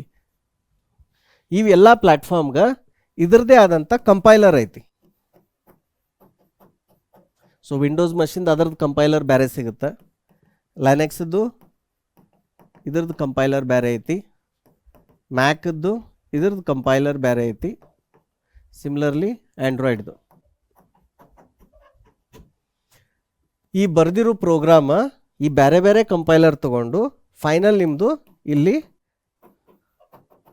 ಬೈನರಿ ಔಟ್ಪುಟ್ ಅಥವಾ ಅಪ್ಲಿಕೇಶನ್, ಈ ಥರ ಇವೆಲ್ಲ ಪ್ಲ್ಯಾಟ್ಫಾರ್ಮ್ದು ಬೇರೆ ಬೇರೆ ಅಪ್ಲಿಕೇಶನ್ ರೆಡಿ ಮಾಡಬೇಕು. ಇದ್ರೊಳಗೆ ಇನ್ನೊಂದು ಕ್ಯಾಚ್ ಐತಿ, ಏನಂತಂದ್ರೆ ಅಂಡರ್ಲೈನ್ ಪ್ರಾಸೆಸರ್ ಯಾವುದೈತಿ ಅದು ಇಂಪಾರ್ಟೆಂಟ್ ಆಗ್ತೈತಿ. ಪ್ರಾಸೆಸರ್ ಒಳಗೆ ಎರಡು ಮೇನ್ ಆರ್ಕಿಟೆಕ್ಚರ್ ಅದಾವೆ. ಒಂದಕ್ಕೆ ಏನಂತಾರಂದ್ರೆ X86 ಅಂತಾರೆ. X86 Intel based architecture. Processor ಜಗತ್ನಾಗ ಎರಡು ಟೈಪ್ ಅದಾವೆ, ಒಂದು X86, ಇನ್ನೊಂದು ARM ಅಂತಂದು. ಸೊ ನೀವು ಬರೇ ಆಪ್ರೇಟಿಂಗ್ ಸಿಸ್ಟಮ್ ಅಷ್ಟೇ ಅಲ್ಲ, ಯಾವ CPU ಮಾಡ್ಯಾರ ಅನ್ನೋದು ಅದು ಇಂಪಾರ್ಟೆಂಟ್ ಆಗ್ತೈತಿ. ಸೊ ಅದೇನು ಕಂಪೈಲರ್ ಸಾಫ್ಟ್ವೇರ್ ಇರ್ತೈತಲ್ಲ, ಇದು ಕಂಪೈಲರ್ ಸಾಫ್ಟ್ವೇರ್ ಇರುತ್ತಲ್ಲ, ಈ ಸಾಫ್ಟ್ವೇರ್ ಒಳಗೆ ನೀವು ಏನಾರು ಇದನ್ನು ಇಂಟರ್ನೆಟ್ನಾಗ ಡೌನ್ಲೋಡ್ ಮಾಡೋಕೆ ಹೋದ್ರಿ ಅಂದ್ರೆ ಫಸ್ಟ್ ನಿಮ್ಗೆ ಏನು ಕೇಳ್ತೈತಿ, ಯಾವ್ದು ಆಪ್ರೇಟಿಂಗ್ ಸಿಸ್ಟಮ್ ಅಂತ ಕೇಳ್ತೈತಿ ನಿಮಗೆ. ಫಸ್ಟ್ ನೀವು ಆಪ್ರೇಟಿಂಗ್ ಸಿಸ್ಟಮ್ ವಿಂಡೋಸ್ ತೊಗೊಂಡ್ರಿ, ಆಮೇಲೆ ಏನು ಕೇಳ್ತೈತಿ, X86 ಐತೋ ARM ಐತೋ ಅಂತ ಕೇಳ್ತೈತಿ. That is second question. ಇದಾದ್ಮೇಲೆ ಥರ್ಡ್ ಕ್ವಶನ್ ಏನಂದ್ರೆ ಎಷ್ಟು ಬಿಟ್ ಐತಿ. ಎಷ್ಟು ಬಿಟ್ ಅಂದ್ರೆ ನಿಮ್ಮ CPU 32 ಬಿಟ್ ಐತೋ ಏನ 64 ಬಿಟ್. ಇದರ ಅರ್ಥ ಪ್ರತಿಯೊಂದು ಕಂಪೈಲರ್ ಒಳಗೆ operating system processor type within that processor ಅಂದ್ರೆ X86 ಒಳಗೆ ಎರಡು ಕಂಪೈಲರ್ ಅದಾವೆ, ಒಂದು 32 ಬಿಟ್ ಐತಿ, ಒಂದು 64 ಬಿಟ್. ಹಂಗೆ ರ್ಯಾಮ್ ಒಳಗೂ ಸದ್ಯಕ್ಕ ಒಂದು ARM ಒಳಗೆ ಒಂದು 32 ಬಿಟ್, ಒಂದು 64 ಬಿಟ್. ಈ ಥರ ಪ್ರತಿಯೊಂದು OSನ್ಯಾಗ 4 ಬೇರೆ ಬೇರೆ ಕಂಪೈಲರ್ ಇರ್ತಾವೆ. ಹಂಗೆ 4x4, ಈಗ ಇಲ್ಲಿ 4 ಲ್ಯಾಂಗ್ವೇಜ್ ಬರ್ದೇನೆ ಅಂದರೆ 16 ಕಂಪೈಲರ್ ಅದು. ಈ ಥರ ಯಾಕೆ ಆಗ್ತೈತೆ ಅಂದ್ರೆ ನಿಮ್ಗೆ ಹೇಳಿದ್ನಲ್ಲ ಇಲ್ಲೇನಿದು ಎ ಪಿ ಐಸ್ ಇರ್ತಾವಲ್ಲ, ಎ ಪಿ ಐಸ್ ಒ ಎಸ್ದು ಎ ಪಿ ಐಸ್ ಇರ್ತಾವಲ್ಲ, ಆ ಡೀಟೇಲ್ಸ್ ಬೇರೆ ಬೇರೆ ಇರ್ತಾವೆ. ಈಗ ವಿಚಾರ ಮಾಡಿರಿ, ನೀವು ಏನಾರ ಒಂದು ಸಾಫ್ಟ್ವೇರ್ ಬರೆಯಾಕ್ತೀರಿ, ಅದನ್ನು ಕನ್ಸ್ಯೂಮರ್ ಓರಿಯೆಂಟೆಡ್ ಅಂದ್ರೆ ಕಸ್ಟಮರಿಗೆ ಕೊಡುವಂಥ ಸಾಫ್ಟ್ವೇರ್ ಬರೆಯಾಕ್ತೀರಿ. ನಾವೆಲ್ಲ ಬೇರೆ ಬೇರೆ ಕಂಪ್ಯೂಟರ್ ಯೂಸ್ ಮಾಡತ್ತೇವೆ. ಸೊ ನೀವು ಬರೆದಂಥ ಕೋಡನ್ನು 16 ಡಿಫ್ರೆಂಟ್ ಪ್ಯಾಕೇಜ್ ಆಗಿ ಮಾಡಬೇಕು. 32 ಬಿಟ್ ಬೇರೆ, 64 ಬಿಟ್ ಬೇರೆ, ವಿಂಡೋಸ್ ಬೇರೆ, ಲಿನಕ್ಸ್ ಬೇರೆ. ಎಷ್ಟು ದೊಡ್ಡ ಹೆಡ್ಡೇಕ್ ನೋಡ್ರಿ ಇದು. ಇದಕ್ಕೆ ಏನಂತಾರಂದ್ರೆ, ಇದಕ್ಕೆ ಪ್ಲಾಟ್ಫಾರ್ಮ್ ಡಿಪೆಂಡೆಂಟ್ ಅಂತಾರೆ. ಇದಕ್ಕೆ ಏನಂತಾರ? Platform dependent. ಸೊ ಅದರ ಸಂಬಂಧ ಕನ್ಸ್ಯೂಮರ್ ಓರಿಯೆಂಟೆಡ್ ಸಾಫ್ಟ್ವೇರ್ ಮಾಡೋದಿತ್ತಂದ್ರೆ ಭಾಳ ಕಠಿಣ ಇತ್ತಿದು. ಆಮೇಲೆ ಇದನ್ನು ಅಪ್ಡೇಟ್ ಮಾಡೋದು ಕಠಿಣ ಇರ್ತೈತಿ. ಹೀಗಾಗಿ ಇದನ್ನು ಭಾಳ ಸ್ಪೆಸಿಫಿಕ್ ಕೇಸಸ್ನಾಗ, ಈಗ ಫಾರ್ ಎಕ್ಸಾಂಪಲ್ ರಾಕೆಟ್ಸ್ ಯೂಸ್ ಮಾಡಾಕ್ತಾರ, ಅಥವಾ ಏನೋ ಒಂದು ಸ್ಪೇಸ್ ಮಿಷನ್ ಇರ್ತೈತಿ, ಅಲ್ಲೆಲ್ಲ everything is very controlled. It is not a consumer software, ಅಲ್ಲಿ ಯೂಸ್ ಮಾಡ್ತಾರೆ. ಆಮೇಲೆ ಈಗ ಇದ್ರೊಳಗೆ C++ ಒಳಗೆ ಇದು ಗೇಮಿಂಗ್ದೆಲ್ಲ ಇರುತ್ತಲ್ಲ, ಅಲ್ಲೂ ಯೂಸ್ ಮಾಡ್ತಾರೆ. ಬಿಕಾಸ್ ಅಲ್ಲಿ ಬಟ್ ಇದೆಲ್ಲ ಬಂಡ್ಲಿಂಗ್ದೆಲ್ಲ ಮಾಡಬೇಕು. ಸೊ ನನ್ನ ಕೆರಿಯರ್ ಒಳಗೆ ನಾ ಜಟಾಯು ಒಂದು ಕಂಪ್ನಿ ಇತ್ತು, ಈಗ ಅದಕ್ಕೆ ಕಾಮಿವಾ ಅಂತಾರೆ, ಯಲಹಂಕ ಹತ್ರ ಐತಿ, ಜಕ್ಕೂರು ಏರೋಡ್ರಮ್ ಹತ್ರ. ಅಲ್ಲಿ ವರ್ಕ್ ಮಾಡಿದ್ನಿ. ನಾವಲ್ಲಿ ಮೊಬೈಲ್ದು ಬ್ರೌಸರ್ ಟೀಮ್ನಾಗ ಇದ್ದೀನಿ. ಆ ಬ್ರೌಸರ್ದು ಕೋಡ್ ಇತ್ತಲ್ಲ, ಅದು ಸೀದಾಗಿತ್ತು. ಸೊ ನಾವೇನು ಮಾಡ್ತಿದ್ವಿ ಅಂದ್ರೆ, ಆ ಕೋಡ್ ಹೆಂಗೆ ಬರ್ದಿದ್ವಿ ಅಂದ್ರೆ, ಇದು ಬ್ರೌಸರ್ ಅನ್ಕೋರಿ, ಬ್ರೌಸರ್ ಕೋಡ್ ಇತ್ತು. ನಮಗೆ ಅಂಡರ್ಲೈಂಗ್ ಆಪ್ರೇಟಿಂಗ್ ಸಿಸ್ಟಮ್ದು ಎ ಪಿ ಐಸ್ ಬೇಕಲ್ಲ, ಫೈಲ್ ಓಪನ್ ಮಾಡೋಕೆ, ನೆಟ್ವರ್ಕ್ ಕಾಲ್ ಮಾಡೋಕೆ, ರೆಂಡರ್ ಮಾಡೋಕೆ ಇವು ಎ ಪಿ ಐಸ್ ಬೇಕಲ್ಲ. ಸೊ ನಾವೊಂದು ಏನು ಮಾಡಿದ್ವಿ, ಒಂದು ಇಂಟರ್ಫೇಸ್ ಲೇಯರ್ ಮಾಡಿದ್ವಿ ನಡಕ್ಕೆ. ಇಂಟರ್ಫೇಸ್ ಲೇಯರ್ ಏನು ಮಾಡಿದ್ವಿ ಅಂದ್ರೆ, ನಮ್ಮ ಬ್ರೌಸರ್ ಇತ್ತಲ್ಲ ಮೊಬೈಲ್ದು, ಇದು ಬೇರೆ ಬೇರೆ ಆಪ್ರೇಟಿಂಗ್ ಸಿಸ್ಟಮ್ನಾಗ ಯಾವಾಗ 2005 2006ನಾಗ ವರ್ಕ್ ಆಗ್ತಿತ್ತು. ಅವಾಗ ಆಪ್ರೇಟಿಂಗ್ ಸಿಸ್ಟಮ್ ಯಾರ್ಯಾರಿದ್ರು? ಸಿಂಬಿಯನ್ ಅಂತಿತ್ತು, ಒಂದು ಸಿಂಬಿಯನ್ ಅಂತಿತ್ತು. ಆಮೇಲೆ ಮೈಕ್ರೋಸಾಫ್ಟ್ದು ವಿಂಡೋಸ್ ಒಂದಿತ್ತು. ಮುಂದೆ ಟೆಕ್ಸಾಸ್ ಇನ್ಸ್ಟ್ರೂಮೆಂಟ್ದವ್ರದ್ದು ಅವ್ರದ್ದೊಂದು ಆಪ್ರೇಟಿಂಗ್ ಸಿಸ್ಟಮ್ ಇತ್ತು, ನಂಗೆ ಅದು ಹೆಸರು ನೆನಪಿಲ್ಲ ಈಗ. ನಾವೇನು ಮಾಡ್ತಿದ್ವಿ ಅಂದ್ರೆ, ಈ ಇಂಟರ್ಫೇಸ್ ಲೇಯರ್ ಇವು ಬೇರೆ ಬೇರೆದು ಬರೆದಿದ್ವಿ. ಸೊ ಹಿಂಗೆ ಬರೋದು ಏನು ಮಾಡ್ತಿದ್ವಿ ಅಂದ್ರೆ, ಅದನ್ನು ಬಿಲ್ಡ್ ಮಾಡೋ ಟೈಮ್ನಾಗ, ಆಮೇಲೆ ಇವೆಲ್ಲ ಆ ಟೈಮ್ನಾಗ ಎಲ್ಲನೂ ಯಾವ x86 ಇರ್ತಿರ್ಲಿಲ್ಲ, ಇವೆಲ್ಲ ಆರ್ಮ್ ಪ್ರೊಸೆಸರ್ ಇರ್ತಿದ್ದು. ಯಾಕಂದ್ರೆ ಮೊಬೈಲ್ದಾಗ ಬ್ಯಾಟ್ರಿ ಕಡಿಮೆ ಇರೋದ್ರಿಂದ ಎಲ್ಲ ಆರ್ಮ್ ಇರ್ತಿದ್ದು. ಸೊ ಆರ್ಮದ್ದು ಕೆಲವೊಂದು 16 ಬಿಟ್, ಕೆಲವೊಂದು 32 ಬಿಟ್, ಅದರೊಳಗೆ ಮತ್ತೆ 2 ಕಂಪೈಲರ್ ಇದ್ದು ಅವಾಗ. ಸೊ ಪ್ರತಿಯೊಂದು ಸಿಂಬಿಯನ್ಗೆ ಆರ್ಮದ್ದು ಮೋಸ್ಟ್ಲಿ 16 ಅಥವಾ 32 ಬಿಟ್ ಕಂಪೈಲರ್ ಯೂಸ್ ಮಾಡಿ ಈ ಇಂಟರ್ಫೇಸ್ ಲೇಯರ್ ಅಷ್ಟೇ ಚೇಂಜ್ ಮಾಡ್ತಿದ್ವಿ. ಅಂದ್ರೆ ಡಿಬಗ್ ಮಾಡುವಾಗ ಇದು ನಾವು ಏನಾರ ಸಿಂಬಿಯನ್ ಕಂಪೈಲರ್ ಯೂಸ್ ಮಾಡಿದ್ರೆ Symbian A P I call ಮಾಡ್ತಿತ್ತು. ವಿಂಡೋಸ್ ಪ್ಯಾಕೇಜ್ ಮಾಡತ್ತಿದ್ವಿ ಅಂದ್ರೆ ವಿಂಡೋಸ್ ಎ ಪಿ ಐ ಮಾಡ್ತಿತ್ತು. ಈ ಥರ ಒಂದು ಇಂಟರ್ಫೇಸ್ ಲೇಯರ್ ಬರೋದು.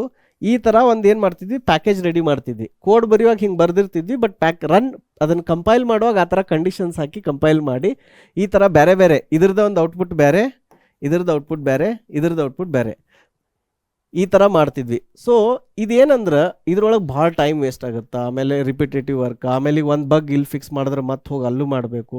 ಇಷ್ಟೆಲ್ಲ ಎ ಪಿ ಐಸ್ ಜೊತೆ, ಇದು ಆಪ್ರೇಟಿಂಗ್ ಸಿಸ್ಟಮ್ದವ್ರ ಜೊತೆ ನೀವು ಅವ್ರು ಅಪ್ಗ್ರೇಡ್ ಆದಂಗೆ ನೀವು ಚೇಂಜ್ ಮಾಡಬೇಕು. ಈ ಸಾಫ್ಟ್ವೇರ್ ಐತಲ್ಲ, ಇದ್ರ ಕಾಸ್ಟ್ ಭಾಳ ಐತಿ. ಆಮೇಲೆ ಇದನ್ನು ಮೇಂಟೈನ್ ಮಾಡೋದು ಹೆಡ್ಡೇಕ್ ಭಾಳ ಐತಿ. ಮತ್ತು ಇದನ್ನು ಬಿಲ್ಡ್ ಮಾಡೋದು, ಅದರದ್ದು ಅಪ್ಡೇಟ್ಸ್ ರಿಲೀಸ್ ಮಾಡೋದು. ಸೊ ಇದ್ರೊಳಗೆ ಏನಾಗುತ್ತೆ, ಭಾಳ ಎಫರ್ಟ್ ಹತ್ತತ್ತೆ. ಆದರೆ ಇದೇನೈತಿ, ಅಗದಿ ಫಾಸ್ಟ್ ಇರುತ್ತೆ. ಯಾಕೆ ಫಾಸ್ಟ್ ಇರುತ್ತೆ ಅಂದ್ರೆ, ಭಾಳ ನಡಕ್ಕೆ ಲೇಯರ್ಸ್ ಇಲ್ಲ. ಡೈರೆಕ್ಟ್ ನೀವು ಕಂಪೈಲ್ ಮಾಡಿದ್ರೆ ಅಂದ್ರೆ ಅದು OS ಇದ್ದದ್ದು ಅದನ್ನು ಲೋಡ್ ಮಾಡಿ ರನ್ ಮಾಡುತ್ತೆ. ಸೊ ನಾನು ನಿಮಗೀಗ ಒಂದು ಸಿಂಪಲ್ C ಪ್ರೋಗ್ರಾಮ್ ಬರೋದು, ಅದನ್ನು ಕಂಪೈಲ್ ಮಾಡಿ ಅದನ್ನು ರನ್ ಮಾಡಿ ನನ್ನ ಲ್ಯಾಪ್ಟಾಪ್ನಾಗ ತೋರಿಸ್ತೀನಿ. ಅದಾದಮೇಲೆ ನೆಕ್ಸ್ಟ್ ಪೈಥಾನ್ಗೆ ಹೋಗೋಣ. ಈಗ ನಾವು ಒಂದು ಸಿಂಪಲ್ C ಪ್ರೋಗ್ರಾಮ್ ಬರೆದು ಅದನ್ನು ಕಂಪೈಲ್ ಮಾಡಿ ಅದನ್ನು ರನ್ ಮಾಡಿ ನೋಡೋಣ. ನಿಮ್ಗೆ ಅದು ಹೇಳಿದ್ನಲ್ಲ, compilation process high level language ಅಂತ. ಇದು ನೋಡಿರಿ, ಇದೊಂದು ಸಿಂಪಲ್ ಪ್ರೋಗ್ರಾಮ್ ಐತಿ. ಇದೇನಂದ್ರೆ C ಪ್ರೋಗ್ರಾಮ್. ಇದಕ್ಕೇನು ಹೆಸರು ಕೊಟ್ಟೇವಿ ನಾವು, namaste.c ಅಂತ. ಇದರಿಂದ ಗೊತ್ತಾಗುತ್ತೆ ಇದು C ಪ್ರೋಗ್ರಾಮ್ ಐತೆ ಅಂತ. ನಾವು ಇದ್ರೊಳಗೆ ನಿಮ್ಗೆ ಹೇಳಿದ್ನಲ್ಲ, printf ಅಂತ ಒಂದು ಫಂಕ್ಷನ್ ಇರ್ತೈತಿ. ಈ ಫಂಕ್ಷನ್ ಏನಂದ್ರೆ ಸ್ಟ್ಯಾಂಡರ್ಡ್ ಲೈಬ್ರರಿ ಅಂತಾರೆ. ಫಂಕ್ಷನ್ ಅಂತಂದ್ರೆ ಏನು, ಅದು ಹೆಂಗೆ ಯೂಸ್ ಮಾಡ್ತಾರೆ, ಅದ್ರ ಬಗ್ಗೆ ಅತಿ ವಿಸ್ತಾರವಾದ ನೆಕ್ಸ್ಟ್ ಸೆಷನ್ಸ್ ಇರ್ತಾವೆ, ನೀವೇನು ಕಾಳಜಿ ಮಾಡಬೇಡ್ರಿ. ಫಂಕ್ಷನ್ ಈಗ ಸದ್ಯ ಏನು ಅನ್ಕೋರಿ ಅಂದ್ರೆ, ಒಂದು ಮೇನ್ ಪ್ರೋಗ್ರಾಮ್ ಇರುತ್ತೆ, ಅದಕ್ಕೆ ಹೆಲ್ಪರ್ ಫಂಕ್ಷನ್ಸ್ ಇರ್ತಾವೆ ಅಥವಾ ಹೆಲ್ಪರ್ ಕೋಡ್ ಇರುತ್ತೆ. ಇದಕ್ಕೆ ಏನೇನು ಕೆಲಸ ಬೇಕಲ್ಲ, ಆ ಕೆಲಸ ಹೆಲ್ಪರ್ಗೆ ಡೆಲಿಗೇಟ್ ಅಥವಾ ಮಾಡುತ್ತಾ, ಅಸೈನ್ ಮಾಡುತ್ತಾ. ಆ ಹೆಲ್ಪರ್ ಇದ್ದದ್ದು ಆ ಕೆಲಸ ಮುಗಿಸಿ ಇದಕ್ಕೆ ವಾಪಸ್ ಬರುತ್ತೆ. ಆ ರೀತಿ ಪ್ರಿಂಟಫ್ ಅನ್ನೋದು ಒಂದು ಹೆಲ್ಪರ್ ಫಂಕ್ಷನ್. ಇದಕ್ಕೆ ನಾವೇನಂತ ಹೇಳಾಕ್ತೇವೆ, ನಮಸ್ತೆ ಫ್ರಮ್ ಭಾರತ್ ಅಂತ. ಆಮೇಲೆ ಎಲ್ಲ ಇದು ಹೈ ಲೆವೆಲ್ ಲ್ಯಾಂಗ್ವೇಜ್ದೊಳಗೆ, ನಾಟ್ ಎಲ್ಲ ಲ್ಯಾಂಗ್ವೇಜ್, ಮೋಸ್ಟ್ ಆಫ್ ದ ಲ್ಯಾಂಗ್ವೇಜ್ದೊಳಗೆ ಫಸ್ಟ್ ಮೇನ್ ಅಂತಂದು ಪ್ರೋಗ್ರಾಮ್ ಇರುತ್ತೆ. ಅದ್ರ ಬಗ್ಗೆನೂ ನಾನು ಮತ್ತೆ ನೆಕ್ಸ್ಟ್ ಫ್ಯೂಚರ್ ಸೆಷನ್ದಾಗ ಹೇಳ್ತೇನೆ. ಈಗ ಬರೀ ನೀವು ಕಂಪೈಲೇಷನ್ ಅಂದರೆ ಏನು, ಬೈನರಿ ಫೈಲ್ ಹೆಂಗೆ ಕನ್ವರ್ಟ್ ಆಗ್ತೈತಿ, ರನ್ ಹೆಂಗೆ ಆಗ್ತೈತಿ, ಇಷ್ಟ ಅರ್ಥ ಮಾಡ್ಕೊರಿ ಈ ಸೆಷನ್ ಒಳಗೆ. ಈ ಪ್ರೋಗ್ರಾಮ್ ಐತಲ್ಲ ಇದ್ರೊಳಗೆ ಬರೀ ಈಗ ಒಂದೇ ಲೈನ್ ಐತಿ. ಇದೇನಂದ್ರೆ ಇದು namaste.c ಅಂತ ಹೇಳಿ ಇದು ಎಲ್ಲೈತಂದ್ರೆ ನನ್ನ ಮಷಿನ್ದೊಳಗೆ ಸಿ ಡ್ರೈವ್ನಾಗ ಈ ಪಾತ್ದೊಳಗೆ ಐತಿ. ಲರ್ನ್ ಸಿ ಅಂತ ಏನೈತಿ ಫೋಲ್ಡರ್ ಐತಲ್ಲ, ಈ ಪಾತ್ನಾಗ ಇದು ಕೋಡ್ ಐತಿ. ಇಲ್ಲೈತಿ ನೋಡ್ರಿ, ಇದು namaste.c ಫೈಲ್. ನಾ ಬೇಕಿದ್ರೆ ಇದನ್ನ ನೋಟ್ಪ್ಯಾಡ್ದಾಗ ಓಪನ್ ಮಾಡಿ ತೋರಿಸ್ತೇನೆ. ಸೊ ಈ ಥರ ಒಂದು ಟೆಕ್ಸ್ಟ್ ಫೈಲ್ ಐತಿ ಇದು. ಆಮೇಲೆ ಇದು ಹ್ಯೂಮನ್ ರೀಡೇಬಲ್ ಫಾರ್ಮ್ದಾಗ ಐತಿ. ನಾವು ಆರಾಮಾಗಿ ಇದನ್ನು ಕೋಡ್ ಫೈಲನ್ನು ನೋಟ್ಪ್ಯಾಡ್ದಾಗ ಅಥವಾ ವರ್ಡ್ದಾಗ ಅಥವಾ ಇವನ್ ಅದ್ರದ್ದು ID ಇರ್ತಾವೆ ಬೇರೆ ಬೇರೆ, ಅದ್ರ ಬಗ್ಗೆನೂ ಹೇಳ್ತೀನಿ ಆಮೇಲೆ. ಅದ್ರೊಳಗೆ ಓಪನ್ ಮಾಡಿ ನೋಡಿದ್ರಿ ಅಂದ್ರೆ ಇಂಗ್ಲೀಷ್ ಒಳಗೆ ಐತಿ ಇದು. ಇದೇನು ಬೈನರಿ ಒಳಗೂ ಇಲ್ಲ, ಅಸೆಂಬ್ಲಿ ಒಳಗೂ ಇಲ್ಲ. ಆಮೇಲೆ ಇದು ಮೇನ್ ಅನ್ನೋದು ಇಂಗ್ಲೀಷ್ ವರ್ಡ್ ಥರನೇ ಐತಿ, ಪ್ರಿಂಟ್ ಅನ್ನೋದು ಇಂಗ್ಲೀಷ್ ಐತಿ, ಇಲ್ಲಿ ಬರೆದಿರೋದು ಎಲ್ಲ ಇಂಗ್ಲೀಷ್ ಲ್ಯಾಂಗ್ವೇಜ್ನಾಗ ಐತಿ. ಸೊ ಈ ಥರ ಒಂದು ಹೈ ಲೆವೆಲ್ ಲ್ಯಾಂಗ್ವೇಜ್ ಕೋಡ್ ಐತಿ. ಈಗ ನಾ ಏನು ಮಾಡ್ತೀನಿ ಅಂದ್ರೆ ನನ್ನ ಮಷಿನ್ದೊಳಗೆ ಕಮಾಂಡ್ ಲೈನ್ದಾಗ ಕಂಪೈಲರ್ ಇನ್ಸ್ಟಾಲ್ ಆಗೈತಿ. ಯಾವ ಕಂಪ್ನಿದು ಇನ್ಸ್ಟಾಲರ್ ಆಗೈತಿ ಕಂಪೈಲರ್ ಅಂದ್ರೆ ಮೈಕ್ರೋಸಾಫ್ಟದ್ದು. ಸೊ ಅದರದ್ದು ಕಮಾಂಡ್ ಏನಂದ್ರೆ CL ಅಂತಂದು. ಕಂಪೈಲರ್ ಅನ್ನೋದು ಒಂದು ಸಾಫ್ಟ್ವೇರ್ ಕಂಪೈಲರು ಅನ್ನೋದು ಒಂದು ಎಕ್ಸಿಕ್ಯೂಟೇಬಲ್ ಅದನ್ನು ಯಾರಂದ್ರೆ ಮೈಕ್ರೋಸಾಫ್ಟ್ದವ್ರು ಡೆವಲಪ್ ಮಾಡ್ಯಾರ. ಈಗ ನಾ ಯೂಸ್ ಮಾಡೋದು ಇದೇ ಥರ ಬೇರೆ ಬೇರೆ ಕಂಪ್ನಿದವರು ಡೆವಲಪ್ ಮಾಡ್ಯಾರ. ಆಮೇಲೆ ಎರಡನೇದು ನಂದು ಮಷೀನಿಗೆ ಯಾವುದೈತಿ, ವಿಂಡೋಸ್ ಮಷಿನ್ ಐತಿ. ಆಮೇಲೆ 64 bit CPU ಐತಿ ನನ್ನ ಮಷಿನ್ಯಾಗ. So this compiler is C compiler for Windows and 64 bit processor and architecture is x86. ಇವೆಲ್ಲ ಸ್ಪೆಸಿಫಿಕ್ಸ್ ಆರ್ ಇಂಪಾರ್ಟೆಂಟ್ ನಾನು ನಿಮ್ಗೆ ಹೇಳ್ದಂಗೆ. ಈಗ ಇದನ್ನು ರನ್ ಮಾಡಿ ನೋಡೋಣ. ಈಗ ನೀವು ರನ್ ಮಾಡಿದಾಗ ಏನಂತ ಹೇಳ್ತಿದ್ದು, Microsoft C++ compiler version 19.38 for x86, copyright Microsoft corporation. ಇದನ್ನು ಹೆಂಗೆ ಯೂಸ್ ಮಾಡ್ಬೇಕಂದ್ರೆ CL ಕೊಟ್ಟು ಆಪ್ಷನ್ಸ್ ಇರ್ತಾವೆ, ನೀವು ಕಂಪೈಲರ್ದು ಬೇರೆ ಬೇರೆ ಆಪ್ಷನ್ಸ್ ಇರ್ತಾವೆ. ಆಮೇಲೆ ಫೈಲ್ ನೇಮ್ ಇಷ್ಟು ಕೊಟ್ಟರೆ ಅಂದ್ರೆ ಅದೇನು ಮಾಡುತ್ತೆ, ಕಂಪೈಲ್ ಮಾಡುತ್ತೆ. ಈಗ ನಮಗೆ ಇದೇ ಪಾತ್ರದೊಳಗೆ ಇಲ್ಲೊಂದು ಫೈಲ್ ಐತಿ. ಯಾವ ಫೈಲ್ ಐತಿ, namaste.c ಅಂತ ಐತಿ. ಸೊ ಈಗೇನು ಮಾಡೋಣ, ಈಗ ಇಲ್ಲಿ ನೋಡ್ರಿ, ಇದನ್ನು ಈ ಥರ ಇಟ್ಟಿರ್ತೀನಿ. ಇಲ್ಲಿ ಹಾಫ್ ಫೈಲ್, ಇಲ್ಲಿ ಇದನ್ನು 2 ವಿಂಡೋ ಆಗಿ ಓಪನ್ ಮಾಡೋಣ. ಓಪನ್ ಮಾಡಿ ಸೈಡ್ ಬೈ ಸೈಡ್ ನೋಡೋಣ ಹೆಂಗಾಗತ್ತಂತ.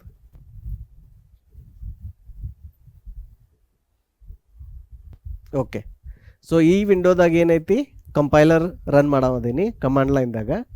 ಇಲ್ಲಿ ಫೋಲ್ಡರ್ ಐತಿ cl.exe namaste.c.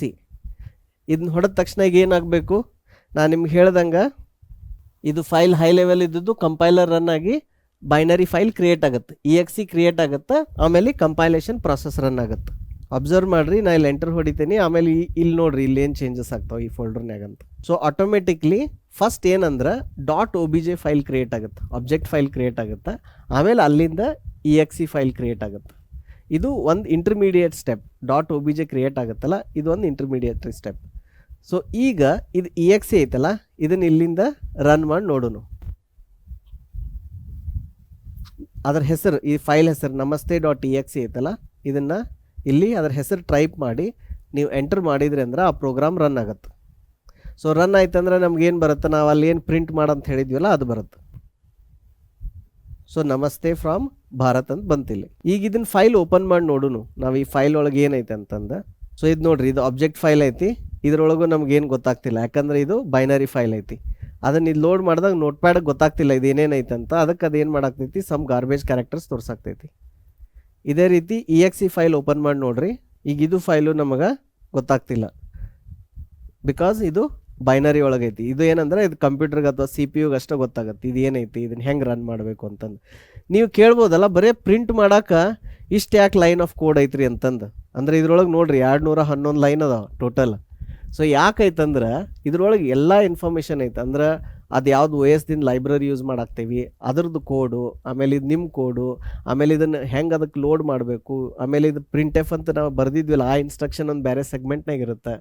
ಸೊ ಫೈನಲಿ ಇಷ್ಟು ಕೋಡ್ ಪ್ರಾಸೆಸರ್ಗೆ ಲೋಡ್ ಮಾಡಿದಾಗನ ಅದನ್ನು ರನ್ ಮಾಡಿ ಮತ್ತು ಕನ್ಸೋಲ್ ಒಳಗೆ ಆ ಥರ ಪ್ರಿಂಟ್ ಆಗುತ್ತೆ. ನಿಮ್ಮ ಕೆಲಸ ಕಡಿಮೆ ಮಾಡೈತಿ. ನಿಮ್ಮ ಕೆಲಸ ಹೆಂಗೆ ಕಡಿಮೆ ಮಾಡೇವಿ ಅಂದ್ರೆ ಆಪ್ರೇಟಿಂಗ್ ಸಿಸ್ಟಮ್ನಾಗ ಅದರದ್ದೆಲ್ಲ ಜಾಸ್ತಿ ಅದರ ಲೈಬ್ರರಿಯಾಗ ಕೋಡ್ ಐತಿ, ಮುಂದೆ ಸ್ಟ್ಯಾಂಡರ್ಡ್ ಲೈಬ್ರರಿಯಾಗ ಕೋಡ್ ಐತಿ. ಹೀಗಾಗಿ ನಿಮಗೆ ಬರೀ 1-2 ಲೈನ್ ಬರೆಯೋಕೆ ಹತ್ತಾಗ್ತೈತಿ. ಯಾಕಂದ್ರೆ ಈ ಕೋಡ್ ಹಗಲೆಲ್ಲ ನಮಗೆ ಬೇಕಾಗ್ತೈತಿ. ಸ್ಕ್ರೀನ್ ಮ್ಯಾಗ ಪ್ರಿಂಟ್ ಮಾಡೋದು ಸಾಫ್ಟ್ವೇರ್ ಒಳಗೆ ಅತಿ ಸಾಮಾನ್ಯವಾದ ಕೆಲಸ.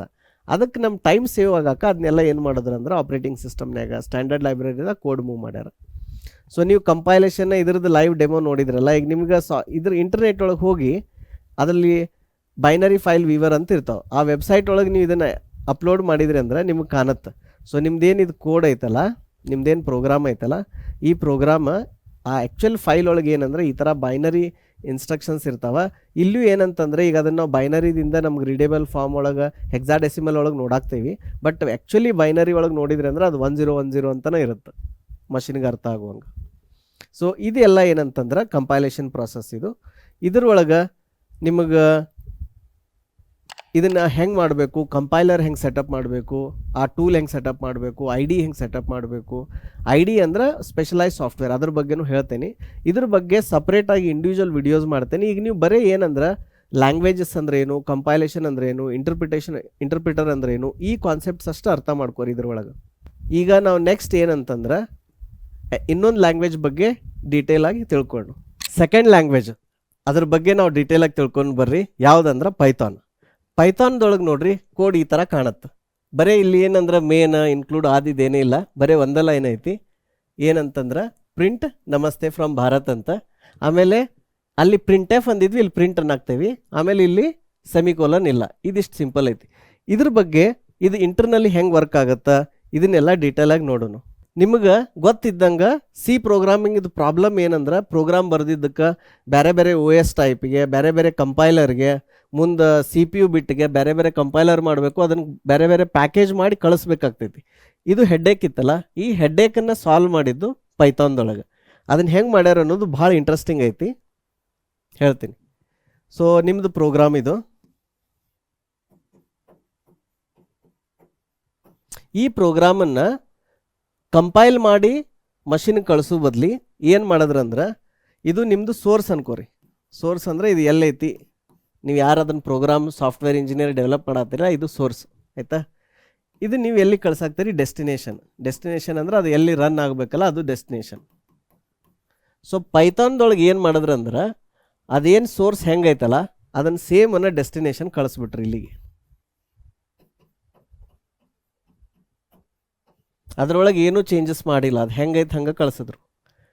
ಇಲ್ಲಿ ಡೆಸ್ಟಿನೇಷನ್ ಏನೇನು ಇರ್ಬೋದು ಇಲ್ಲಿ ಡೆಸ್ಟಿನೇಷನ್, ಮತ್ತು ನಾವು ಇದೇ ಹೇಳ್ದಂಗೆ ವಿಂಡೋಸ್ ಇರ್ಬೋದು, ಅಥವಾ ಲೈನೆಕ್ಸ್ ಇರ್ಬೋದು, ಅಥವಾ ಮ್ಯಾಕ್ ಇರ್ಬೋದು, ಅಥವಾ ಆ್ಯಂಡ್ರಾಯ್ಡ್. ಇಷ್ಟ ಅಲ್ಲ, ಇನ್ನೂ ಭಾಳ ಆಪ್ಷನ್ಸ್ ಅದಾವೆ. ನಾ ಈಗ ನಿಮ್ಗೆ ಎಕ್ಸ್ಪ್ಲೇನ್ ಮಾಡೋಕೆ ಇದು 4 ಉದಾಹರಣೆ ತೊಗೊಂಡೇನಿ. ಇವು ಬೇರೆ ಬೇರೆ ಆಪ್ರೇಟಿಂಗ್ ಸಿಸ್ಟಮ್ ಆಯಿತು. ಮುಂದೆ ಇದ್ರೊಳಗೆ x86 ಇಲ್ಲ ಅಂದ್ರೆ ARM, ಇವೆರಡು ಪ್ರಾಸೆಸರ್ ಇರ್ಬೋದು. ಆಮೇಲೆ 32 ಬಿಟ್ 16 ಇರ್ಬೋದು, 32 ಬಿಟ್ ಇರ್ಬೋದು, ಇಲ್ಲ 64 ಬಿಟ್. ಇದು ಏನು ಸೈಜ್ ಆಫ್ ದ ಪ್ರಾಸೆಸರ್ ಇದು ಇರ್ಬೋದು. ಸೊ ಇವ್ರು ಏನು ಮಾಡಿದ್ರಂದ್ರೆ ಪೈಥಾನ್ದೊಳಗೆ ಈ ಸ್ಪೆಸಿಫಿಕ್ ಮಷೀನ್ದೊಳಗೆ ಅಲ್ಲಿ ಒಂದು ಇಂಟರ್ಪ್ರಿಟರ್ ಸಾಫ್ಟ್ವೇರ್ ಇನ್ಸ್ಟಾಲ್ ಮಾಡಿದ್ರು. ಕಂಪೈಲರ್ ನಿಮಗೆ ಗೊತ್ತಾಯ್ತು ಏನಂದ್ರೆ ಹೈ ಲೆವೆಲಿಂದ ಮಷಿನ್ ಲೆವೆಲ್ ಮಾಡುತ್ತಲ್ಲ, ಇದಕ್ಕೆ ಏನು ಮಾಡಿದ್ರು ಅಂದ್ರೆ ಇಂಟರ್ಪ್ರಿಟರ್ ಅಂತ ಒಂದು ಸಾಫ್ಟ್ವೇರ್ ಮಾಡಿದ್ರು, ಇಂಟರ್ಪ್ರಿಟರ್ ಅಂತ. ಆದರೆ ಈ ಇಂಟರ್ಪ್ರಿಟರ್ ಏನು ಮಾಡಿದ್ರು ಅಂದ್ರೆ ಇವೆಲ್ಲ ಲ್ಯಾಂಗ್ವೇಜಿಗೆ ರೆಡಿ ಮಾಡಿದ್ರು. ಅಂದರೆ ಹೆಂಗೆ ನಾವು ಕಂಪೈಲರ್ ಎಲ್ಲ ಲ್ಯಾಂಗ್ವೇಜ್ಗೆ ಎಲ್ಲ ಕಾಂಬಿನೇಷನ್ ಮಾಡಿದ್ರಲ್ಲ, ಹಂಗೆ ಈ ಥರ ಇಂಟರ್ಪ್ರಿಟರ್ ಮಾಡಿದ್ರು. ಈ ಇಂಟರ್ಪ್ರಿಟರ್ ವಿಂಡೋಸ್ಗೆ, ಫಾರ್ ಎಕ್ಸಾಂಪಲ್ ವಿಂಡೋಸ್ಗೆ x86ಗೆ 64 ಬಿಟ್ ಈ ಇಂಟರ್ಪ್ರಿಟರ್ ಒಂದು ಪ್ಯಾಕೇಜ್, ವಿಂಡೋಸ್ಗೆ x86ಗೆ 32 ಬಿಟ್ಟದ್ದು ಒಂದು ಬೇರೆ ಇಂಟರ್ಪ್ರಿಟರ್, ವಿಂಡೋಸ್ದು ARM CPU-ಗೆ 32 ಬಿಟ್ಟಿಗೆ ಒಂದು ಬೇರೆ ಇಂಟರ್ಪ್ರಿಟರ್, ಹಂಗೆ ಲೆನೆಕ್ಸ್ ಇದ್ದು x86ಗೆ ಬೇರೆ ಇಂಟರ್ಪ್ರಿಟರ್. ಈ ಥರ ಟೋಟಲ್ ಎಷ್ಟು ಕಾಂಬಿನೇಷನ್ ಸಾಧ್ಯ ಐತಲ್ಲ ಅಷ್ಟೆಲ್ಲ ಕಾಂಬಿನೇಷನ್ ಒಂದು ಬೇರೆ ಸ್ಪೆಷಲೈಸ್ಡ್ ಇಂಟರ್ಪ್ರಿಟರ್ ಮಾಡಿದ್ರು.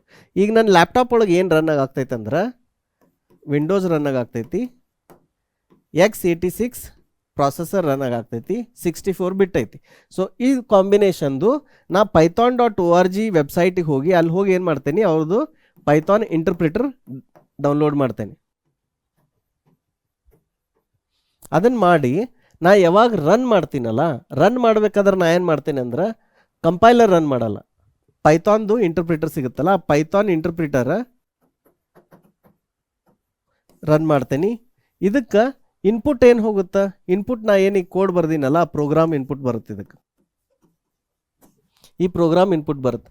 ಈ ಇಂಟರ್ಪ್ರಿಟರ್ ಏನು ಮಾಡುತ್ತಂದ್ರೆ ಅದನ್ನು ಆ ಮಷಿನ್ದೊಳಗೆ ಅದಕ್ಕೆ ಗೊತ್ತಿರ್ತೈತಿ ಯಾವ ಆಪ್ರೇಟಿಂಗ್ ಸಿಸ್ಟಮ್ ಐತಿ, ಯಾವ ಸಿ ಪಿ ಯು ಐತಿ, ಎಷ್ಟು ಬಿಟ್ ಐತಿ ಅಂತಂದು.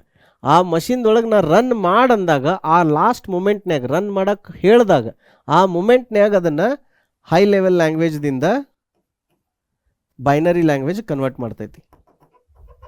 ಅದನ್ನು ಕನ್ವರ್ಟ್ ಮಾಡಿ ಎಕ್ಸಿಕ್ಯೂಟ್ ಮಾಡ್ತೈತಿ. ಆಮೇಲೆ ಪೈಥಾನದ ಇನ್ನೊಂದು ಮಜಾ ಏನಂದ್ರೆ ಅದನ್ನು ಎಲ್ಲ ಕೋಡ್ ಓದಿ ಒಟ್ಟಿಗೆ ಕನ್ವರ್ಟ್ ಮಾಡಲ್ಲ. ಅದು ಹೆಂಗೆ ಒಂದೊಂದು ಲೈನ್ ಬರ್ದಿರ್ತಿರಲ್ಲ ಹಂಗಂಗೆ ಮಾಡ್ಕೊತ ಹೋಗಿ ಅದನ್ನು ಎಕ್ಸಿಕ್ಯೂಟ್ ಮಾಡುತ್ತೆ. ಕಂಪೈಲರ್ ಏನು ಮಾಡ್ತೈತೆ ಅಂದ್ರೆ ನೀವು ಈಗ 1000 ಅಲ್ಲ 10,000 ಲೈನ್ ಬರ್ದಿದ್ರು ಸಹಿತ ಅದನ್ನು ಎಲ್ಲ ಓದಿ ಎಲ್ಲನೂ ಕನ್ವರ್ಟ್ ಮಾಡಿ ಬೈನರಿಗೆ ರೆಡಿ ಮಾಡಿ ಅದನ್ನು ರೆಡಿ ಇಟ್ಬಿಡುತ್ತೆ ಅದು ಎಕ್ಸಿಕ್ಯೂಷನ್ಗೆ. ಆದರೆ ಇಂಟರ್ಪ್ರಿಟರ್ ಆ ಥರ ಅಲ್ಲ.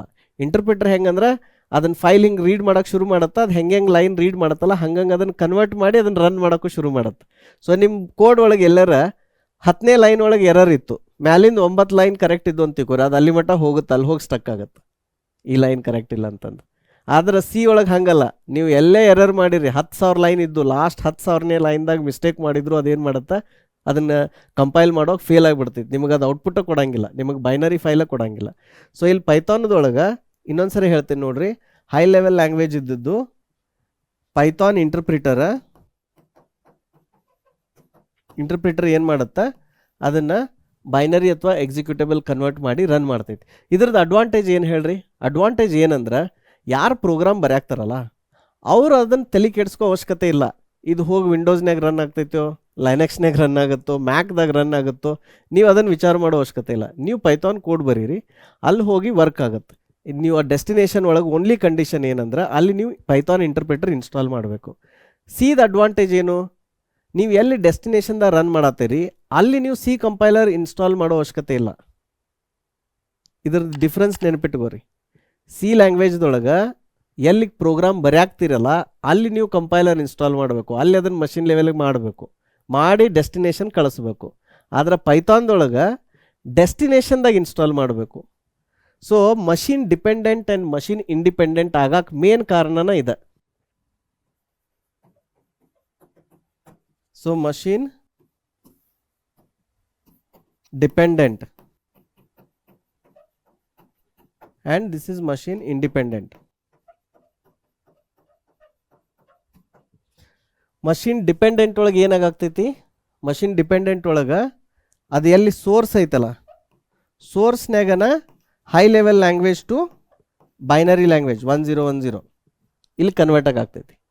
ಆದ್ರೆ ಮಷಿನ್ ಇಂಡಿಪೆಂಡೆಂಟ್ದೊಳಗೆ ಡೆಸ್ಟಿನೇಷನ್ ಅಂದ್ರೆ ಅದು ಎಲ್ಲಿ ಕನ್ಸ್ಯೂಮ್ ಮಾಡಾಕ್ತೀವಿ ಆ ಪ್ರೋಗ್ರಾಮ್ ಅಥವಾ ಅದನ್ನು ಕೋಡನ್ನು ಆ ಡೆಸ್ಟಿನೇಷನ್ದಾಗ ಹೈ ಲೆವೆಲ್ ಲ್ಯಾಂಗ್ವೇಜ್ದಿಂದ ಬೈನರಿಗೆ ಕನ್ವರ್ಟ್ ಆಗ್ತೈತಿ. ಈ ರೀತಿ ಆಗಿದ್ರಿಂದ ಪೈಥಾನ್ ಏನಾಯ್ತಂದ್ರೆ ಭಾಳ ಪಾಪ್ಯುಲರ್ ಆಯಿತು.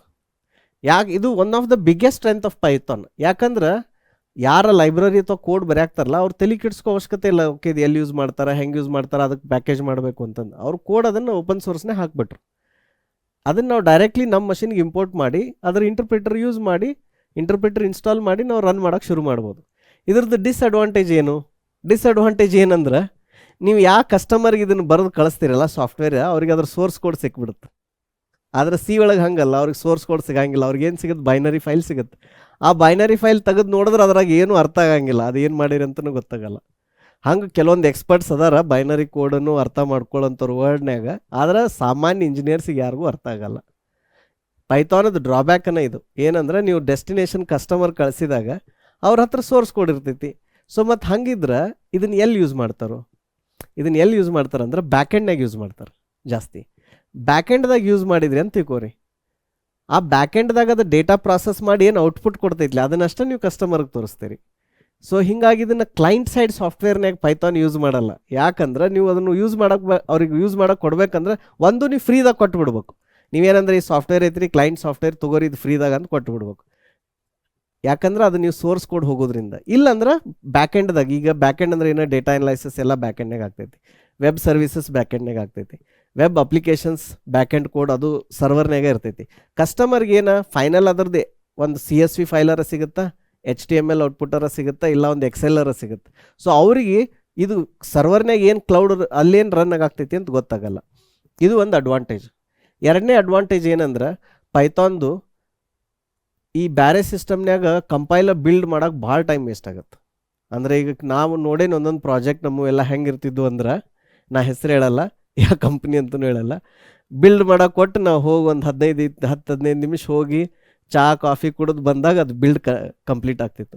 ಈಗ ಇಲ್ಲಿ ಸಣ್ಣದ ಫೈಲ್ ಇತ್ತಲ್ಲ, ನಿಮ್ಗೆ ಗೊತ್ತಾಗಲಿಲ್ಲ, ಅದು just fraction of milli seconds ಒಳಗೆ ಅದು ಕಂಪೈಲ್ ಆಯಿತು. ಆದ್ರೆ 10,000 20,000 ಫೈಲ್ ಇದ್ದಾಗ ಅದನ್ನು ಬಿಲ್ಡ್ ಮಾಡಾಕನ ಒಂದೊಂದು ಸರಿ ಕ್ಲೀನ್ ಬಿಲ್ಡ್ ಅಂತಾರೆ. ಕ್ಲೀನ್ ಬಿಲ್ಡ್ ಅಂದ್ರೆ ಬಿಗಿನಿಂಗ್ದಿಂದ ಎಂಡ್ ಮಟ್ಟ, ಹಂಗೆ ಕ್ಲೀನ್ ಬಿಲ್ಡ್ ಎಲ್ಲ ಗೊತ್ತಾಗ ಅರ್ಧ ತಾಸು ಪ್ರಾಜೆಕ್ಟ್ ಕಂಪೈಲ್ ಆಗತ್ತೆ ನಮ್ಮ ಮಷಿನ್ಯಾಗ. ಸೊ ಪೈಥಾನ್ದೊಳಗೆ ಆ ಚಾಲೆಂಜ್ ಇಲ್ಲ, ಯಾಕಂದರೆ ನೀವು ಜಸ್ಟ್ ರನ್ ಮಾಡ್ರಿ ಅಂದ್ರೆ ಶುರು ಆಗ್ಬಿಡುತ್ತೆ, ಒಂದೇ ಲೈನಿಂದ ಅಲ್ಲಿಂದ ರನ್ ಮಾಡೋಕ್ಕೆ ಸ್ಟಾರ್ಟ್ ಆಗುತ್ತೆ. ಅದು ಒಂದು ಅಡ್ವಾಂಟೇಜ್. ಇದರಿಂದ ಏನಾಗುತ್ತೆ ಅಂದ್ರೆ ಪ್ರೋಟೋಟೈಪಿಂಗ್ ಅಥವಾ ಡೆವಲಪ್ಮೆಂಟ್ ಸ್ಪೀಡ್ ಭಾಳ ಆಗುತ್ತೆ. ನೀವು ಒಂದು ಲೈನ್ ಚೇಂಜ್ ಮಾಡ್ಬೋದು, ರನ್ ಮಾಡಿ ನೋಡ್ಬೋದು, ಒಂದು ಏನಾರು ಚೇಂಜ್ ಮಾಡೋದು, ರನ್ ಮಾಡಿ ನೋಡ್ಬೋದು. ಆ ಥರ ಡೆವಲಪರ್ಸಿಗೆ ಏನಾಗುತ್ತೆ, ಇದಕ್ಕೇನಂತಾರೆ ಕ್ವಿಕ್ ಐಟ್ರೇಷನ್ ಅಂತಾರೆ ಅಥವಾ ಕ್ವಿಕ್ ಪ್ರೋಟೋಟೈಪಿಂಗ್ ಅಂತಾರೆ. ಸೊ ಅದನ್ನು ಮಾಡೋಕ್ಕೆ ಪೈಥಾನ್ ಭಾಳ ಯೂಸ್ ಆಗುತ್ತೆ. ಇದ್ರದ್ದು ಪ್ರೋಸ್ ಆ್ಯಂಡ್ ಕಾನ್ಸ್ ಅದಾವೆ. ಇದ್ರದ್ದು ಡ್ರಾಬ್ಯಾಕ್ ಏನು ಹಂಗಂದ್ರೆ, ಒಂದನೇ ಡ್ರಾಬ್ಯಾಕ ಸೋರ್ಸ್ ಕೋಡ್ ಹೋಗುತ್ತೆ, ಎರಡನೇ ಡ್ರಾಬ್ಯಾಕ ಪೈಥಾನ್ ಭಾಳ ಸ್ಲೋ ಅದ ಸಿಗೆ ಕಂಪೇರ್ ಮಾಡಿದ್ರೆ. ಯಾಕಂದ್ರೆ ನೀವು ಅದಕ್ಕೆ ಹೇಳಿದಾಗ ಆ ರನ್ ಮಾಡೋ ಟೈಮ್ನ್ಯಾಗ ಅದು ಏನು ಮಾಡ್ತೈತಿ, ಹೈ ಲೆವೆಲ್ದಿಂದ ಲೋ ಲೆವೆಲ್ ಕನ್ವರ್ಟ್ ಮಾಡತ್ತೈತಿ. ಸೊ ಅದಕ್ಕೂ ಕೆಲಸ ಐತಲ್ಲ ಅದನ್ನು ಮಾಡ್ಬೇಕಂದ್ರೆ. ಸೊ ಅದ್ರ ಸಂಬಂಧ ಏನಾಗ್ತೈತಿ, ಪೈಥಾನ್ ಒಂದು ಸ್ವಲ್ಪ ಅಲ್ಲ, ಆ್ಯಕ್ಚುಲಿ ಭಾಳ ಸ್ಲೋ ಐತಿ ಸಿಗಿಂತ. C is extremely fast. ಮೂರನೇ ಡಿಸ್ಅಡ್ವಾಂಟೇಜ್ ಪೈಥಾನ್ದು ಏನಂತಂದ್ರೆ, ಪೈಥಾನ್ ಭಾಳ ಮೆಮೊರಿ ತೊಗೋತೈತಿ. ಪೈಥಾನ್ ಒಳಗೆ ಒಂದು ಇಂಟೀಜರ್ ಸೈಜ್ 28 ಬೈಟ್ಸ್ ಐತಿ. ಅದ ನೀವು ಸಿ ಪ್ರೋಗ್ರಾಮಿಂಗ್ದಾಗ ನೋಡಿದ್ರಿ ಅಂದ್ರೆ 4 ಬೈಟ್ಸ್ ಐತಿ ಮ್ಯಾಕ್ಸಿಮಮ್. ಸೊ ಪೈಥಾನ್ದು ಡೇಟಾ ಸ್ಟ್ರಕ್ಚರ್ಸ್ ಆಗಲಿ, ಡೇಟಾ ಟೈಪ್ಸ್ ಆಗಲಿ ಭಾಳ ಮೆಮೊರಿ ತೊಗೊಳ್ತೈತಿ. ಸೊ ನಿಮಗೆ ಪವರ್ಫುಲ್ ಮಷೀನ ವಿತ್ ಪವರ್ಫುಲ್ ರ್ಯಾಮ್ ಬೇಕಾಗ್ತೈತಿ, ನೀವು ಏನಾರು large amount of data run ಮಾಡಾಕ್ತಿದ್ರಿ ಅಂದ್ರೆ. ಇವೆಲ್ಲ ಡ್ರಾಬ್ಯಾಕ್ಸ್ ಆಫ್ ಪೈಥಾನ್. ಈಗ ಹಂಗಂದ್ರೆ ಈಗ ಒಬ್ಬೊಬ್ರು ಕೇಳ್ತಾರೆ, ಸರ್ ಪೈಥಾನ್ ಚಲೋ ರೀ ಏನು ಸಿ ಚಲೋ ರೀ ಏನು ಜಾವಾ ಚಲೋ ಅಂತ. ಯಾವ ಲ್ಯಾಂಗ್ವೇಜ್ ಚಲೋ ಕೆಟ್ಟ ಅಂತ ಏನೂ ಇಲ್ಲ. ಪ್ರತಿಯೊಂದು ಲ್ಯಾಂಗ್ವೇಜ್ದ ಅದರದ ಸ್ಟ್ರೆಂತ್ ಐತಿ, ಅದರದ ವೀಕ್ನೆಸ್ ಐತಿ.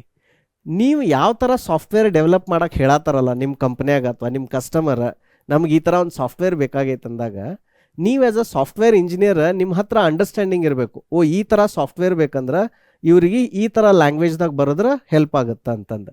ಅದಕ್ಕೆ ನಾವು ನಮ್ದು ಇದೇನು ಪ್ರೊಫೆಷ್ನಲ್ ಕೋಡಿಂಗ್ ಸ್ಕಿಲ್ ಪ್ರೋಗ್ರಾಮ್ ಐತಲ್ಲ, ಅದಕ್ಕೆ ನಾವು ಇದ್ರೊಳಗೆ ನಿಮಗೆ ಎಲ್ಲ ಲ್ಯಾಂಗ್ವೇಜ್ ಕಲ್ಸಾಕ್ತೀವಿ ಇಂಪಾರ್ಟೆಂಟ್ ಇದ್ದದ್ದು. ಅದರಿಂದ ನಿಮಗೆ ಆ್ಯಸ್ ಆನ್ ಇಂಜಿನಿಯರ್ ಗೊತ್ತಾಗ್ತೈತಿ, ಓಕೆ ಈ ಲ್ಯಾಂಗ್ವೇಜ್ ಸ್ಟ್ರೆಂತ್ ಏನು, ಈ ಲ್ಯಾಂಗ್ವೇಜ್ ವೀಕ್ನೆಸ್ ಏನು. ಈ ಥರ ಅಪ್ಲಿಕೇಶನ್ ಬರಿಬೇಕಾದ್ರೆ ಅದನ್ನು ಸಿದಾಗ ಬರೆದ್ರೆ ಚಲೋ ಇರುತ್ತೋ ಅಥವಾ ಪೈಥಾನ್ದಾಗ ಬರೆದ್ರೆ ಚಲೋ ಇರುತ್ತೋ, ಆ ಟ್ರೇಡ್ ಆಫ್ಸ್ ಮಾಡೋಕ್ಕೆ ಬರ್ಬೇಕು, ನಿಮ್ಗೆ ಅದನ್ನು ಎಕ್ಸ್ಪ್ಲೇನ್ ಮಾಡೋಕ್ಕೆ ಬರ್ಬೇಕು, ನಿಮ್ಗೆ ಆ ಡಿಸಿಷನ್ ತೊಗೊಳಕ್ಕೆ ಬರ್ಬೇಕು ನೀವು ಇಂಡಸ್ಟ್ರಿ ಜಾಯ್ನ್ ಆದಾಗ. ಹೀಗಾಗಿ to become a professional software developer ಈ ಎಲ್ಲ ಲ್ಯಾಂಗ್ವೇಜ್ ಬಗ್ಗೆ ನೀವು ಡೀಪಾಗಿ ಅರ್ಥ ಮಾಡ್ಕೊಳ್ಳೋದು ಭಾಳ ಇಂಪಾರ್ಟೆಂಟ್ ಐತಿ. ಈಗ ನಾವು ನೆಕ್ಸ್ಟ್ ಮುಂದಿನ ಸೆಷನ್ ಒಳಗೆ ಇಂಡಿವಿಜುವಲಿ ಪೈಥಾನ್ ಇಂಟರ್ಪ್ರಿಟರ್ ಎಲ್ಲಿಂದ ಡೌನ್ಲೋಡ್ ಮಾಡಬೇಕು, ಅದನ್ನು ಹೆಂಗೆ ಸೆಟ್ ಮಾಡಬೇಕು, ರನ್ ಮಾಡಬೇಕು, ಅದೆಲ್ಲ ಸಪ್ರೇಟ್ ವಿಡಿಯೋ ಮಾಡಿ ತೋರಿಸ್ತೀನಿ. ಬಟ್ ಈಗ ನಿಮಗೆ ಕ್ವಿಕ್ ಆಗಿ ನನ್ನ ಲ್ಯಾಪ್ಟಾಪ್ ಒಳಗೆ ಒಂದು ಪೈಥಾನ್ ಪ್ರೋಗ್ರಾಮ್ ನಾವು ರನ್ ಮಾಡಿ ನೋಡೋಣ. ಈಗ ನಾವು ಪೈಥಾನನ್ನು ನನ್ನ ಲ್ಯಾಪ್ಟಾಪ್ ಒಳಗೆ ರನ್ ಮಾಡಿ ನೋಡೋಣ. ಇಲ್ಲಿ ನೋಡ್ರಿ, ಏನಂದ್ರೆ ಪೈಥಾನ್ದು ಒಂದೇ ಲೈನ್ ಕೋಡ್ ಬರ್ದೆ ನಿಮ್ಗೆ ಹೇಳ್ದಂಗೆ, ಬರೀ ನಮಸ್ತೆ ಫ್ರಮ್ ಭಾರತ್ ಅಂತಂದು. ಆಮೇಲೆ ಇಲ್ಲಿ ನನ್ನ ಮಷಿನ್ದೊಳಗೆ ಪೈಥಾನ್ ಇಂಟರ್ಪ್ರಿಟರ್ ಇನ್ಸ್ಟಾಲ್ ಆಗೈತಿ. ಸೊ ಈಗ ನಾ ಏನು ಮಾಡಾಕ್ತೀನಿ ಅಂದ್ರೆ ಕಮಾಂಡ್ ಲೈನ್ದೊಳಗೆ ಹೋಗಿ ಅದನ್ನು ನಿಮ್ಗೆ ರನ್ ಮಾಡಿ ತೋರಿಸ್ತೀನಿ. ಸೊ python.exe ಇದೇನಂದ್ರೆ ಪೈಥಾನ್ ಇಂಟರ್ಪ್ರಿಟರ್. ಈ ಇಂಟರ್ಪ್ರಿಟರ್ ನಿಮ್ಗೆ ಹೇಳ್ದಂಗೆ ಬೇರೆ ಬೇರೆ ಪ್ಲಾಟ್ಫಾರ್ಮ್ದಾಗ ಇರುತ್ತೆ. ನಾ ಇಂಟರ್ನೆಟ್ನಾಗ ಡೌನ್ಲೋಡ್ ಮಾಡಿ ಹೆಂಗೆ ಇನ್ಸ್ಟಾಲ್ ಮಾಡಿದ್ನಿ ಅಂತ ನಿಮ್ಗೆ ಮುಂದಿನ ಸೆಷನ್ ಒಳಗೆ ತೋರಿಸ್ತೀನಿ. ನಾ ಈಗ ಇದನ್ನು ರನ್ ಮಾಡಿ ನೋಡೋಣ ಏನು ಔಟ್ಪುಟ್ ಬರುತ್ತಂತ, ಹೆಂಗೆ ನಾವು ಅದನ್ನು ಕಂಪೈಲರ್ ರನ್ ಮಾಡಿದ್ವಲ್ಲ. ಸೊ ಇಲ್ಲಿ ಹೇಳಾಗ್ತೈತೆ ನೋಡ್ರಿ, ಇದು ಪೈಥಾನ 3.12, ಆಮೇಲೆ ಡೇಟ್ ಆ್ಯಂಡ್ ಟೈಮ, ಆಮೇಲೆ ಲೈಸೆನ್ಸ್ ಇನ್ಫಾರ್ಮೇಷನ್.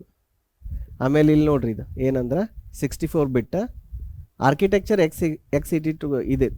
64 ಬಿಟ್ ಸಾರಿ, ಇದು ಇಂಟರ್ಪ್ರಿಟರ್ 64 ಬಿಟ್ ಐತಿ ಆ್ಯಂಡ್ AMD 64 ಪ್ರಾಸೆಸರ್ ಐತಿ ಆ್ಯಂಡ್ ಆನ್ ವಿಂಡೋಸ್ ಮಷಿನ್. ಇದು ಯಾಕೆ ಇಷ್ಟು ಡೀಟೇಲ್ಸ್ ಹೇಳಾಗ್ತೈತೆ ಅಂದ್ರೆ ನಿಮ್ಗೆ ಹೇಳ್ದಂಗೆ ಅವೆಲ್ಲ ಕಾಂಬಿನೇಷನ್ ಮ್ಯಾಚ್ ಆಗಬೇಕು. ಆಪ್ರೇಟಿಂಗ್ ಸಿಸ್ಟಮ್ ಕರೆಕ್ಟ್ ಇರಬೇಕು, ಬಿಟ್ ಕರೆಕ್ಟ್ ಇರಬೇಕು, ಆಮೇಲೆ ಯಾವ ಪ್ರಾಸೆಸರ್ ಐತಿ. ನೀವೇನಾರ ಬೇರೆ ತಪ್ಪು ಇದ್ದದ್ದು ಇನ್ಸ್ಟಾಲ್ ಮಾಡಿದ್ರಿ ಅಂದ್ರೆ ಅದು ವರ್ಕ್ ಆಗಲ್ಲ.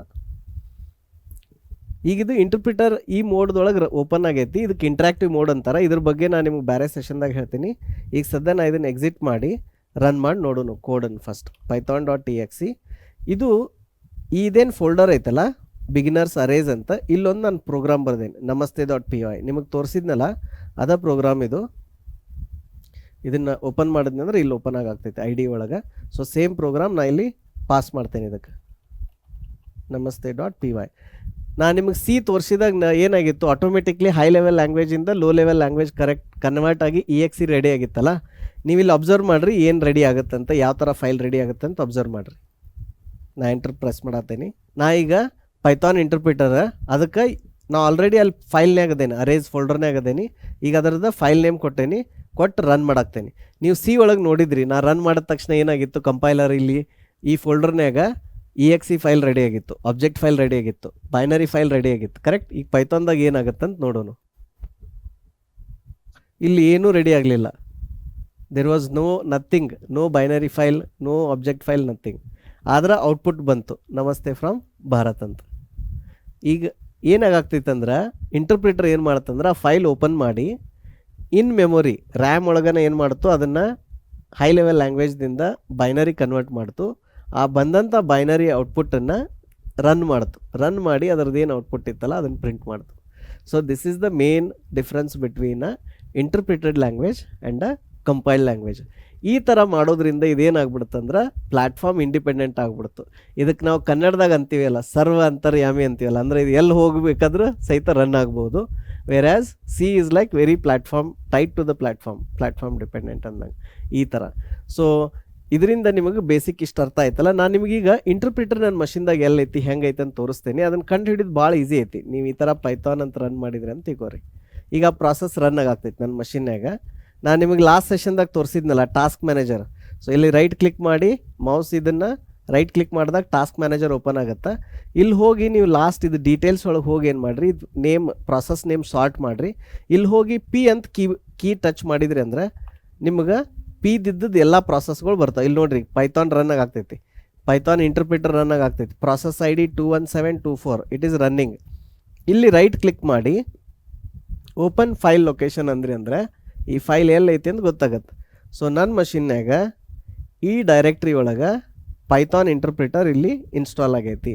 ಸೊ ನಾ ಯಾವಾಗ ಅದನ್ನು ರನ್ ಮಾಡಿದ್ನಲ್ಲ ಕಮಾಂಡ್ ಲೈನ್ದಾಗ, ಅವಾಗ ಅದು ಈ ಎಕ್ಸಿಕ್ಯೂಟಬಲ್ ರನ್ ಮಾಡ್ತು. ಈಗ ನಾ ಇಲ್ಲಿ ಹೋಗಿ ಇದನ್ನು ಕ್ಲಿಕ್ ಮಾಡಿದ್ರು ಸಹಿತ ಈ ಥರ ಒಂದು ಕಮಾಂಡ್ ಪ್ರಾಂಪ್ಟ್ ಬರುತ್ತೆ, ಈ ಥರ ಪೈಥಾನದ್ದು ಅಷ್ಟೇ. ಸೊ ಪೈಥಾನ್ದು ಹಿಂಗಾಯಿತು, ಸಿದು ಹಿಂಗಾಯಿತು. ಹಂಗಂದ್ರೆ ಜಾವಾದೇನು, ಜಾವಾದ ಯಾವ ಥರ ಐತಿ? ಆಲ್ಮೋಸ್ಟ್ ಜಾವಾ ಮತ್ತು ಪೈಥಾನದೊಳಗೆ ಭಾಳ ಡಿಫ್ರೆನ್ಸ್ ಇಲ್ಲ. ಇನ್ ಟರ್ಮ್ಸ್ ಆಫ್ ಅದ್ರ ಡಿಸೈನ್ ಐತಲ್ಲ ಸೇಮ್ ಐತಿ. ಜಾವಾದು ಹೆಂಗಂತಂದ್ರೆ ನಾವು ಜಾವಾ ಒಳಗೆ ಪೈಥಾನದ್ದು ಏನು ಪ್ರಾಬ್ಲಮ್ ಇತ್ತಂದ್ರೆ ಸೋರ್ಸ್ ಕೋಡ್ ಅಲ್ಲಿ ಏನಾಗ್ತಿತ್ತು, ಡೆಸ್ಟಿನೇಷನ್ಗೆ ಹೋಗ್ತಿತ್ತಲ್ಲ, ಅದನ್ನು ಓಪನ್ ಮಾಡಿದವ್ರಿಗೆ ಇಮಿಡಿಯೇಟ್ ಗೊತ್ತಾಗ್ಬಿಡ್ತಿತ್ತಲ್ಲ. ಹೆಂಗೆ ಸಾಲ್ವ್ ಮಾಡಿದ್ರು ಅಂದ್ರೆ ಆ ಪ್ರಾಬ್ಲಮ್ ಜಾವಾದಾಗ ಸಾಲ್ವ್ ಮಾಡಿದ್ರು. ಅದನ್ನು ಟೋಟಲ್ ಮಷಿನ್ ಲೆವೆಲ್ ಲ್ಯಾಂಗ್ವೇಜ್ ಮಾಡೋ ಬದಲಿ ಒಂದು ಇಂಟರ್ಮೀಡಿಯೇಟ್ ಲ್ಯಾಂಗ್ವೇಜ್ ಮಾಡಿದ್ರು. ಸೊ ಅವಾಗ ನೀವು ಜಾವಾ ಕೋಡನ್ನು ಡೆಸ್ಟಿನೇಷನ್ ಕಳಿಸ್ಬೋದು. ಆದ್ರೆ ಅಲ್ಲಿ ಏನು ಮಾಡ್ತಾರೆ, ಅಲ್ಲಿದು ಜಾವಾ ವರ್ಚುವಲ್ ಮಷಿನ್ ಅಂತಾರೆ, JVM ಅಂತಾರೆ. ಆ JVM ಏನು ಮಾಡ್ತೈತೆ ಅಂದ್ರೆ ಜಸ್ಟ್ ಇನ್ ಟೈಮ್ ಕಂಪೈಲೇಷನ್ ಅಂತಾರೆ, ಅದಕ್ಕೆ ಜಿಟ್ ಅಂತಾರೆ.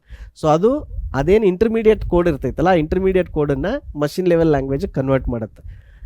ಪ್ಲ್ಯಾಟ್ಫಾರ್ಮ್ ಇಂಡಿಪೆಂಡೆಂಟ್ ಜಾವಾ ಆಗಿದ್ದು ಸೇಮ್ ಟೆಕ್ನಿಕ್ ಪೈಥಾನ್ದವ್ರು ಏನು ಯೂಸ್ ಮಾಡಿದ್ರಲ್ಲ ಅದೇ ಟೆಕ್ನಿಕ್ಕಿಂದನೇ ಆಗೈತಿ. ಆದರೆ ಒಂದು ಫಂಡಮೆಂಟಲ್ ಫ್ಲಾ ಏನಿತ್ತಲ್ಲ ಪೈಥಾನ್ದೊಳಗೆ ಅದನ್ನು ಸಾಲ್ವ್ ಮಾಡಿದ್ರು. ಅದನ್ನು ಡೈರೆಕ್ಟ್ ಓಪನ್ ಮಾಡಿದ್ರೆ ಇಂಗ್ಲೀಷ್ ಫೈಲ್ ಥರ ನೋಟ್ಪ್ಯಾಡ್ದಾಗ ಓಪನ್ ಮಾಡಿ ರೀಡ್ ಮಾಡೋಕ್ಕೆ ಬರಬಾರ್ದು. ಅದನ್ನೊಂದಿಟ್ಟು ಇಂಟರ್ಮೀಡಿಯೇಟ್ ಲ್ಯಾಂಗ್ವೇಜ್ ಮಾಡೋನು ಮಾಡಿ ಅದ್ರದ್ದು 2 ಅಡ್ವಾಂಟೇಜ್ ಆಯಿತು. ಒಂದು, ಪೈಥಾನ್ ನಾನು ನಿಮ್ಗೆ ಹೇಳ್ದಂಗೆ ಸ್ಲೋ ಐತಿ. ಸೊ ಇದು ಇಂಟರ್ಮೀಡಿಯೇಟ್ ಲ್ಯಾಂಗ್ವೇಜ್ ಇತ್ತಲ್ಲ, ಅದರಿಂದ ಮಷಿನ್ ಲೆವೆಲ್ ಲ್ಯಾಂಗ್ವೇಜ್ ಮಾಡೋಕ್ಕೆ ಒಂದೇ ಸ್ಟೆಪ್ ಅಲ್ಲ. ಸೊ ಅದೇನಾಯಿತು, ಒಂದು ಸ್ವಲ್ಪ ಸ್ಪೀಡ್ ಜಾಸ್ತಿ ಆಯ್ತು ಅದ್ರದ್ದು. ಎರಡನೇದು, ಅದನ್ನು ಎಲ್ಲರೂ ಓಪನ್ ಮಾಡಿ ನೋಡೋಕೆ ಬರಲ್ದಂಗೆ ಮಾಡಿದ್ರು. ಸೊ ಜಾವಾ ಬಗ್ಗೆ ನಾ ಅದ್ರದ್ದು ID ಸೆಟಪ್ ಮಾಡಿ ಅದ್ರ ಕೋಡ್ ಬರೆದು ಅದರ ಡೆಮೋ ನಿಮಗೆ ಡೀಟೇಲಾಗಿ ಅದ್ರ ಜಾವಾದ ಏನು ವಿಡಿಯೋ ಇರುತ್ತಲ್ಲ ಅದರೊಳಗೆ ತೋರಿಸ್ತೀನಿ. ಸೊ ಇದರಿಂದ ನಿಮಗೆ ಒಂದು ಪ್ರೋಗ್ರಾಮಿಂಗ್ ಲ್ಯಾಂಗ್ವೇಜ್ ಬಗ್ಗೆ ವೆರಿ ಹೈ ಲೆವೆಲ್ ಅಂಡರ್ಸ್ಟ್ಯಾಂಡಿಂಗ್ ಬಂತು ಅನ್ಕೋತೀನಿ. ಮೊನ್ನೆ ಒಬ್ಬರು ಕೇಳಿದ್ರೆ ನನಗೇನು ಪ್ರಶ್ನೆ ಅಂದ್ರೆ, ನಾವು ಯಾಕೆ ಕನ್ನಡದಲ್ಲಿ ಕೋಡಿಂಗ್ ಮಾಡಬಾರ್ದು ಅಂತಂದು. ಅದಕ್ಕೆ ನಾ ಏನು ಮಾಡೇನಿ ಅಂದ್ರೆ ಒಂದು ಸಣ್ಣದು ಕನ್ನಡದಾಗ ಪ್ರೋಗ್ರಾಮ್ ಬರ್ದೇನಿ ಪೈಥಾನ್ದು. ಅದನ್ನೀಗ ನೋಡು ರನ್ ಮಾಡಿ ಅದು ವರ್ಕ್ ಆಗುತ್ತಾ ಇಲ್ಲ ಅಂತಂದು. ಇದು ಪ್ರೋಗ್ರಾಮ್ ಬಹಳ ಸರಳವಾದ ಪ್ರೋಗ್ರಾಮ್ ಐತಿ. ಇದರೊಳಗೆ ಏನಂತಂದ್ರೆ 2 ಫಂಕ್ಷನ್ಸ್ ಇಂಪ್ಲಿಮೆಂಟ್ ಮಾಡೇವಿ. ಒಂದು, ಇವುಗಳ ಮೊತ್ತ ಕಂಡು ಹಿಡೀರಿ ಅಂತ. ಸಂಖ್ಯೆ 1 ಸಂಖ್ಯೆ 2 ಇದು 2 ಸಂಖ್ಯೆ ತೊಗೊಳುತ್ತೆ, ಅದರದ್ದು ಮೊತ್ತ ಕಂಡು ಹಿಡಿದು ಅದನ್ನು ವಾಪಸ್ ರಿಟರ್ನ್ ಮಾಡುತ್ತೆ. ಆಮೇಲೆ ಇದನ್ನು ಪ್ರಿಂಟ್ ಮಾಡು. ಇದಕ್ಕೆ ಯಾವ ನೀವು ಇಲ್ಲಿ ಪದಗಳನ್ನು ಕೊಡ್ತೀರಲ್ಲ ಆ ಪದಗಳನ್ನು ಪ್ರಿಂಟ್ ಮಾಡುತ್ತೆ. ಈ ಥರ 2 ಫಂಕ್ಷನ್ಸ್ ಅದಾವೆ. ಆಮೇಲೆ ಈ ಫಂಕ್ಷನ್ಸ್ಗೆ ನಾ ಇಲ್ಲೊಂದು ವೇರಿಯೇಬಲ್ ಡಿಕ್ಲೇರ್ ಮಾಡೇನಿ, ಪದಗಳ ಒಳಗೆ ಬನ್ನಿ ಕನ್ನಡದಲ್ಲಿ ಕೋಡಿಂಗ್ ಕಲಿಯೋಣ ಅಂತ. ಈ ವೇರಿಯೇಬಲನ್ನು ಪದಗಳನ್ನು ಏನು ಮಾಡಾಕ್ತೇನೆ, ಈ ಫಂಕ್ಷನ್ಗೆ ಪಾಸ್ ಮಾಡಾಕ್ತೇನೆ.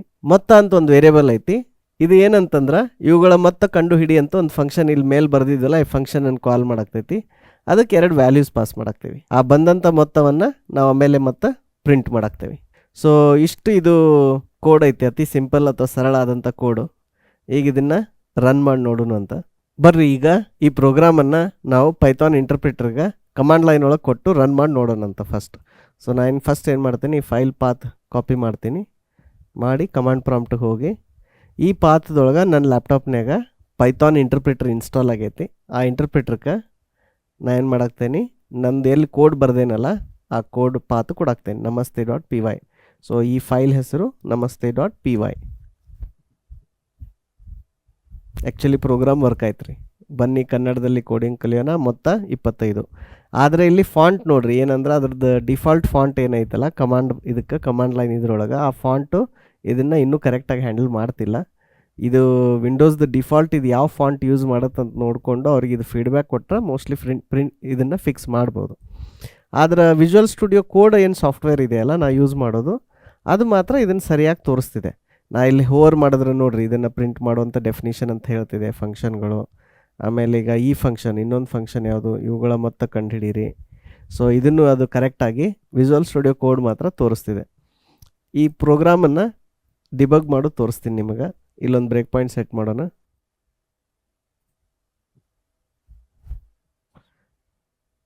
ಈಗ ಫಸ್ಟ್ ಏನಾಗುತ್ತೆ, ಅದು 2 ಫಂಕ್ಷನ್ ನೋಡುತ್ತಾ, ನೋಡಿ ಓಕೆ ಇದು 2 ಫಂಕ್ಷನ್ ಅದ ಅಂಥೇಳಿ ಡಿಬಗರ್ ಏನು ಮಾಡುತ್ತಾ ಅದನ್ನು ಸ್ಕಿಪ್ ಮಾಡಿ ಲೈನ್ ನಂಬರ್ 10ಗೆ ಬರುತ್ತೆ. ಲೈನ್ ನಂಬರ್ 10 ಒಳಗೆ ನಮ್ಮದು ಏನು ಮಾಡಾಕ್ತೇವೆ, ಇಲ್ಲೊಂದು ವೇರಿಯೇಬಲ್ ಐತಲ್ಲ ಪದಗಳು. ಸೊ ಈ ವೇರಿಯೇಬಲ್ಗೆ ಈ ಲೈನ್ ಅಸೈನ್ ಆಗ್ತೈತಿ. ಈಗ ನಾವು ಈ ಫಂಕ್ಷನ್ ಕಾಲ್ ಮಾಡ್ತಿದ್ದೀವಿ ಇದನ್ನು ಪ್ರಿಂಟ್ ಮಾಡು ಅಂತ. ಈಗ ಇದನ್ನು ಪ್ರಿಂಟ್ ಮಾಡೋ ಫಂಕ್ಷನ್ ಎಲ್ಲಿ ನಾವು ಲೈನ್ ನಂಬರ್ 5ದಾಗ ಡಿಫೈನ್ ಮಾಡಿವಲ್ಲ. ಸೊ ನಾವು ಯಾವಾಗ ನೆಕ್ಸ್ಟ್ ಅಂತೀನಲ್ಲ ಆಟೋಮೆಟಿಕ್ ಕಂಟ್ರೋಲ್ ಏನಾಗುತ್ತೆ, ಇಲ್ಲಿಂದ ಇಲ್ಲಿ ಜಂಪ್ ಆಗುತ್ತೆ. ಆಮೇಲೆ ಇದನ್ನು ಪ್ರಿಂಟ್ ಮಾಡು ಅನ್ನುವಂಥ ಫಂಕ್ಷನ್ನು ಇಲ್ಲಿ ಕಾಲ್ ಸ್ಟ್ಯಾಕ್ನಾಗ ಬರುತ್ತೆ. ಅಬ್ಸರ್ವ್ ಮಾಡಿರಿ. ಈಗ ನೋಡ್ರಿ ಇಲ್ಲಿ ಏನೇನು ಬದಲಾವಣೆಗಳದು ಅಂತ. ಸೊ ಒಂದೇದು ಇಲ್ಲಿ ಲೋಕಲ್ ವೇರಿಯೇಬಲ್ ಪದಗಳು. ಈ ಫಂಕ್ಷನ್ದಾಗ ನಾವು ಇಲ್ಲಿ ಬಂದಿವಲ್ಲ, ಬಂದ ತಕ್ಷಣ ಪದಗಳು ಅಂತ ಹೇಳಿ ಒಂದು ವೇರಿಯೇಬಲ್ ಕ್ರಿಯೇಟ್ ಆಯಿತು. ಇದು ಸ್ಟ್ರಿಂಗ್, ಆಟೋಮೆಟಿಕ್ಲಿ ಅದರ ಟೈಪ್ ಯಾವುದೈತಿ ಸ್ಟ್ರಿಂಗ್ ಇದೆ. ಇದರಲ್ಲಿ ಏನು ಸ್ಟ್ರಿಂಗ್ ಸ್ಟೋರ್ ಆಗಿದೆ, ಬನ್ನಿ ಕನ್ನಡದಲ್ಲಿ ಕೋಡಿಂಗ್ ಮಾಡೋಣ ಅಂತ. ಕಾಲ್ ಸ್ಟ್ಯಾಕಲ್ಲಿ ಯಾವ ಫಂಕ್ಷನು, ಇದನ್ನು ಪ್ರಿಂಟ್ ಮಾಡುವ ಫಂಕ್ಷನ್ನು ಕಾಲ್ ಸ್ಟ್ಯಾಕ್ನಾಗ ಐತಿ. ಆಮೇಲೆ ಇಲ್ಲಿ ವಾಚ್ ಒಳಗೆ ನಾ ಪದಗಳು ಅಂತ ಹಾಕಿದ್ನಿ, ಹೀಗಾಗಿ ಅಲ್ಲಿ ಏನೇ ವಾಚ್ನಾಗ ಅದಿದೆ ಅಂತ ಇದು ತೋರಿಸ್ತಿದೆ. ಈಗ ಏನಾಗುತ್ತೆ, ಇದನ್ನು ಲೈನ್ ಎಕ್ಸಿಕ್ಯೂಟ್ ಮಾಡಿದ್ರೆ ನೀವಿಲ್ಲಿ ಕನ್ಸೋಲಲ್ಲಿ ನೋಡ್ಬೋದು ಇಲ್ಲಿ ಕೆಳಗಡೆ. ಅವಾಗ ಏನಾಗುತ್ತೆ, ಇದೇನು ಪ್ರಿಂಟ್ ಫಂಕ್ಷನ್ ಐತಲ್ಲ ಇದು ಪೈಥಾನ್ ಸ್ಟ್ಯಾಂಡರ್ಡ್ ಲೈಬ್ರರಿ ಫಂಕ್ಷನ್. ಇದೇನು ಮಾಡುತ್ತೆ, ಇಲ್ಲಿ ಕನ್ಸೋಲ್ ಒಳಗೆ ಪ್ರಿಂಟ್ ಮಾಡುತ್ತೆ. ಈಗ ಇಲ್ಲಿ ಪ್ರಿಂಟ್ ಆಯ್ತು ನೋಡ್ರಿ. ಇದು ಅಫ್ಕೋರ್ಸ್ ಫಾಂಟ್ ಇದು ಪ್ರಿಂಟಿಂಗ್ ಒಂದು ಸ್ವಲ್ಪ ಕರೆಕ್ಟ್ ಇಲ್ಲ ಈಗ ಅದರದ್ದು, but actually it printed and ran the code. ಈಗ ನಾವು ನೆಕ್ಸ್ಟ್ ಲೈನ್ಗೆ ಹೋಗೋಣ. ಇಲ್ಲಿ ಇವುಗಳ ಮೊತ್ತ ಕಂಡು ಹಿಡಿ, ಇದು ಫಂಕ್ಷನ್ ಹೆಸರು. ಈ ಫಂಕ್ಷನ್ ಎಲ್ಲಿ ಇಂಪ್ಲಿಮೆಂಟ್ ಮಾಡಿವಿ, ಇಲ್ಲಿ ಲೈನ್ ನಂಬರ್ 2 ಒಳಗೆ. ಸೊ ಕಂಟ್ರೋಲ್ ಇಲ್ಲಿ ಬರುತ್ತಾ, ನಾವು ನೆಕ್ಸ್ಟ್ ಹೋದಾಗ ಇದ್ರಾಗ 10 ಮತ್ತು 15 ಸಂಖ್ಯೆಯನ್ನು ಪಾಸ್ ಮಾಡ್ತಿದ್ದೀವಿ. ಸೊ ಈಗ ಇಲ್ಲಿ ಕಂಟ್ರೋಲ್ ಇಲ್ಲಿ ಬಂತು. ಈಗ ಇಲ್ಲಿ ನೋಡ್ರಿ ಲೋಕಲ್ ವೇರಿಯೇಬಲ್ ಸಂಖ್ಯೆ 2 ಸಂಖ್ಯೆ 1 ಇದ್ರ ಡೇಟಾ ಟೈಪ್ ಏನಿದೆ ಇಂಟೀಜರ್ ಇದೆ. ಇವೆರಡು ಆ್ಯಡ್ ಆಗ್ತಾವೆ. ನೀವು ಬೇಕಿದ್ರೆ ಇಲ್ಲಿ ವಾಚ್ನಾಗ ಸದ್ಯಕ್ಕೆ ಈ ಏನು ಸಂಖ್ಯೆ 1 ಐತಲ್ಲ ಇದನ್ನ ಇಲ್ಲಿ ವಾಚ್ದಾಗ ಹಾಕಿದ್ರೆ ನಿಮ್ಮ ಮೆಮೊರಿ ಒಳಗೆ ಅಲ್ಲಿ ಏನು ವ್ಯಾಲ್ಯೂ ಐತಿ ಅಂತ ನಿಮ್ಗೆ ಕಾಣುತ್ತೆ. ಈಗ ಇವೆರಡು ಥರದ್ದು ಸಮ್ ಕ್ಯಾಲ್ಕುಲೇಟ್ ಆಗಿ ಈ ವ್ಯಾಲ್ಯೂ ಮತ್ತೆ ರಿಟರ್ನ್ ಆಗುತ್ತೆ. ಆ ಬಂದಂಥ ವ್ಯಾಲ್ಯೂ ಈಗ ಮೊತ್ತದೊಳಗೆ ಕೊಡುತ್ತೆ. ಈಗ ಅದು ನಾವು ಆ ಫಂಕ್ಷನಿಂದ ಹೊರಗೆ ಬಂದಿವಲ್ಲ, ಆ ವೇರಿಯೇಬಲ್ಸಲ್ಲಿ ಸ್ಟ್ಯಾಕ್ ಒಳಗೆ ಅಲೋಕೇಟ್ ಆಗಿರುತ್ತೆ. ಅದಕ್ಕೆ ಇಲ್ಲಿ ಈಗ ಎರರ್ ಬರ್ತಿದೆ. ಏನಂತಂದು ಇವೆರಡು ವೇರಿಯೇಬಲ್ ಇಲ್ಲ ಅಂತ ಎರರ್ ಬರ್ತಿದೆ. ಬಟ್ ಇಲ್ಲಿ ಯಾಕೆ ಎರರ್ ಬರ್ತಿಲ್ಲ ಅಂದರೆ ಇದು ಗ್ಲೋಬಲ್ ಐತಿ. ಇದು ಗ್ಲೋಬಲ್ ವೇರಿಯೇಬಲ್ ಇರೋದ್ರಿಂದ ಇಲ್ಲಿ ಅದು ಇನ್ನೂ ನಿಮ್ಗೆ ಕರೆಕ್ಟಾಗಿ ತೋರಿಸ್ತಿದೆ. ಈಗ ಮೊತ್ತ ನೀವು ವಾಚ್ನಾಗ ಹಾಕಿ ನೋಡ್ರಿ, ಅದರೊಳಗೆ ಬಂದು ಈಗ ನಾವು ಈ ಲೈನ್ ಎಕ್ಸಿಕ್ಯೂಟ್ ಮಾಡಿದ್ಮೇಲೆ ಬಂದಂಥ ವ್ಯಾಲ್ಯೂ ಇದಕ್ಕೆ ಅಸೈನ್ ಆಗುತ್ತೆ. ಇಲ್ಲಿ ಅಬ್ಸರ್ವ್ ಮಾಡಿರಿ ಮೊತ್ತ ಏನಾಗುತ್ತಂತ. ಸೊ ಆಟೋಮೆಟಿಕ್ಲಿ ಆ ಎರಡು ಸಂಖ್ಯೆಗಳ ಮೊತ್ತ 10 ಮತ್ತು 15 25 ಇದರೊಳಗೆ ಬಂತಿಲ್ಲಿ. ಆಮೇಲೆ ಇದು end of the program. So ಈ ಥರ ನಾವು ಬೇಕಿದ್ರೆ ಕನ್ನಡದಲ್ಲೂ ಬರಿಬೋದು. ಕಂಪೈಲರ್ ಅಥವಾ ಇದು ಪೈಥಾನ್ ಇಂಟರ್ಪ್ರಿಟರ್ ಮಾತ್ರ ಏನು ಇದನ್ನು ಸಪೋರ್ಟ್ ಮಾಡ್ತಿದೆ. ಮತ್ತು ಇದೇ ರೀತಿ ಬೇರೆ ಬೇರೆ ಲ್ಯಾಂಗ್ವೇಜ್ ಸಪೋರ್ಟ್ ಮಾಡುತ್ತೆ ಅಂತಂದು ನಾವು ನೋಡೋಣ.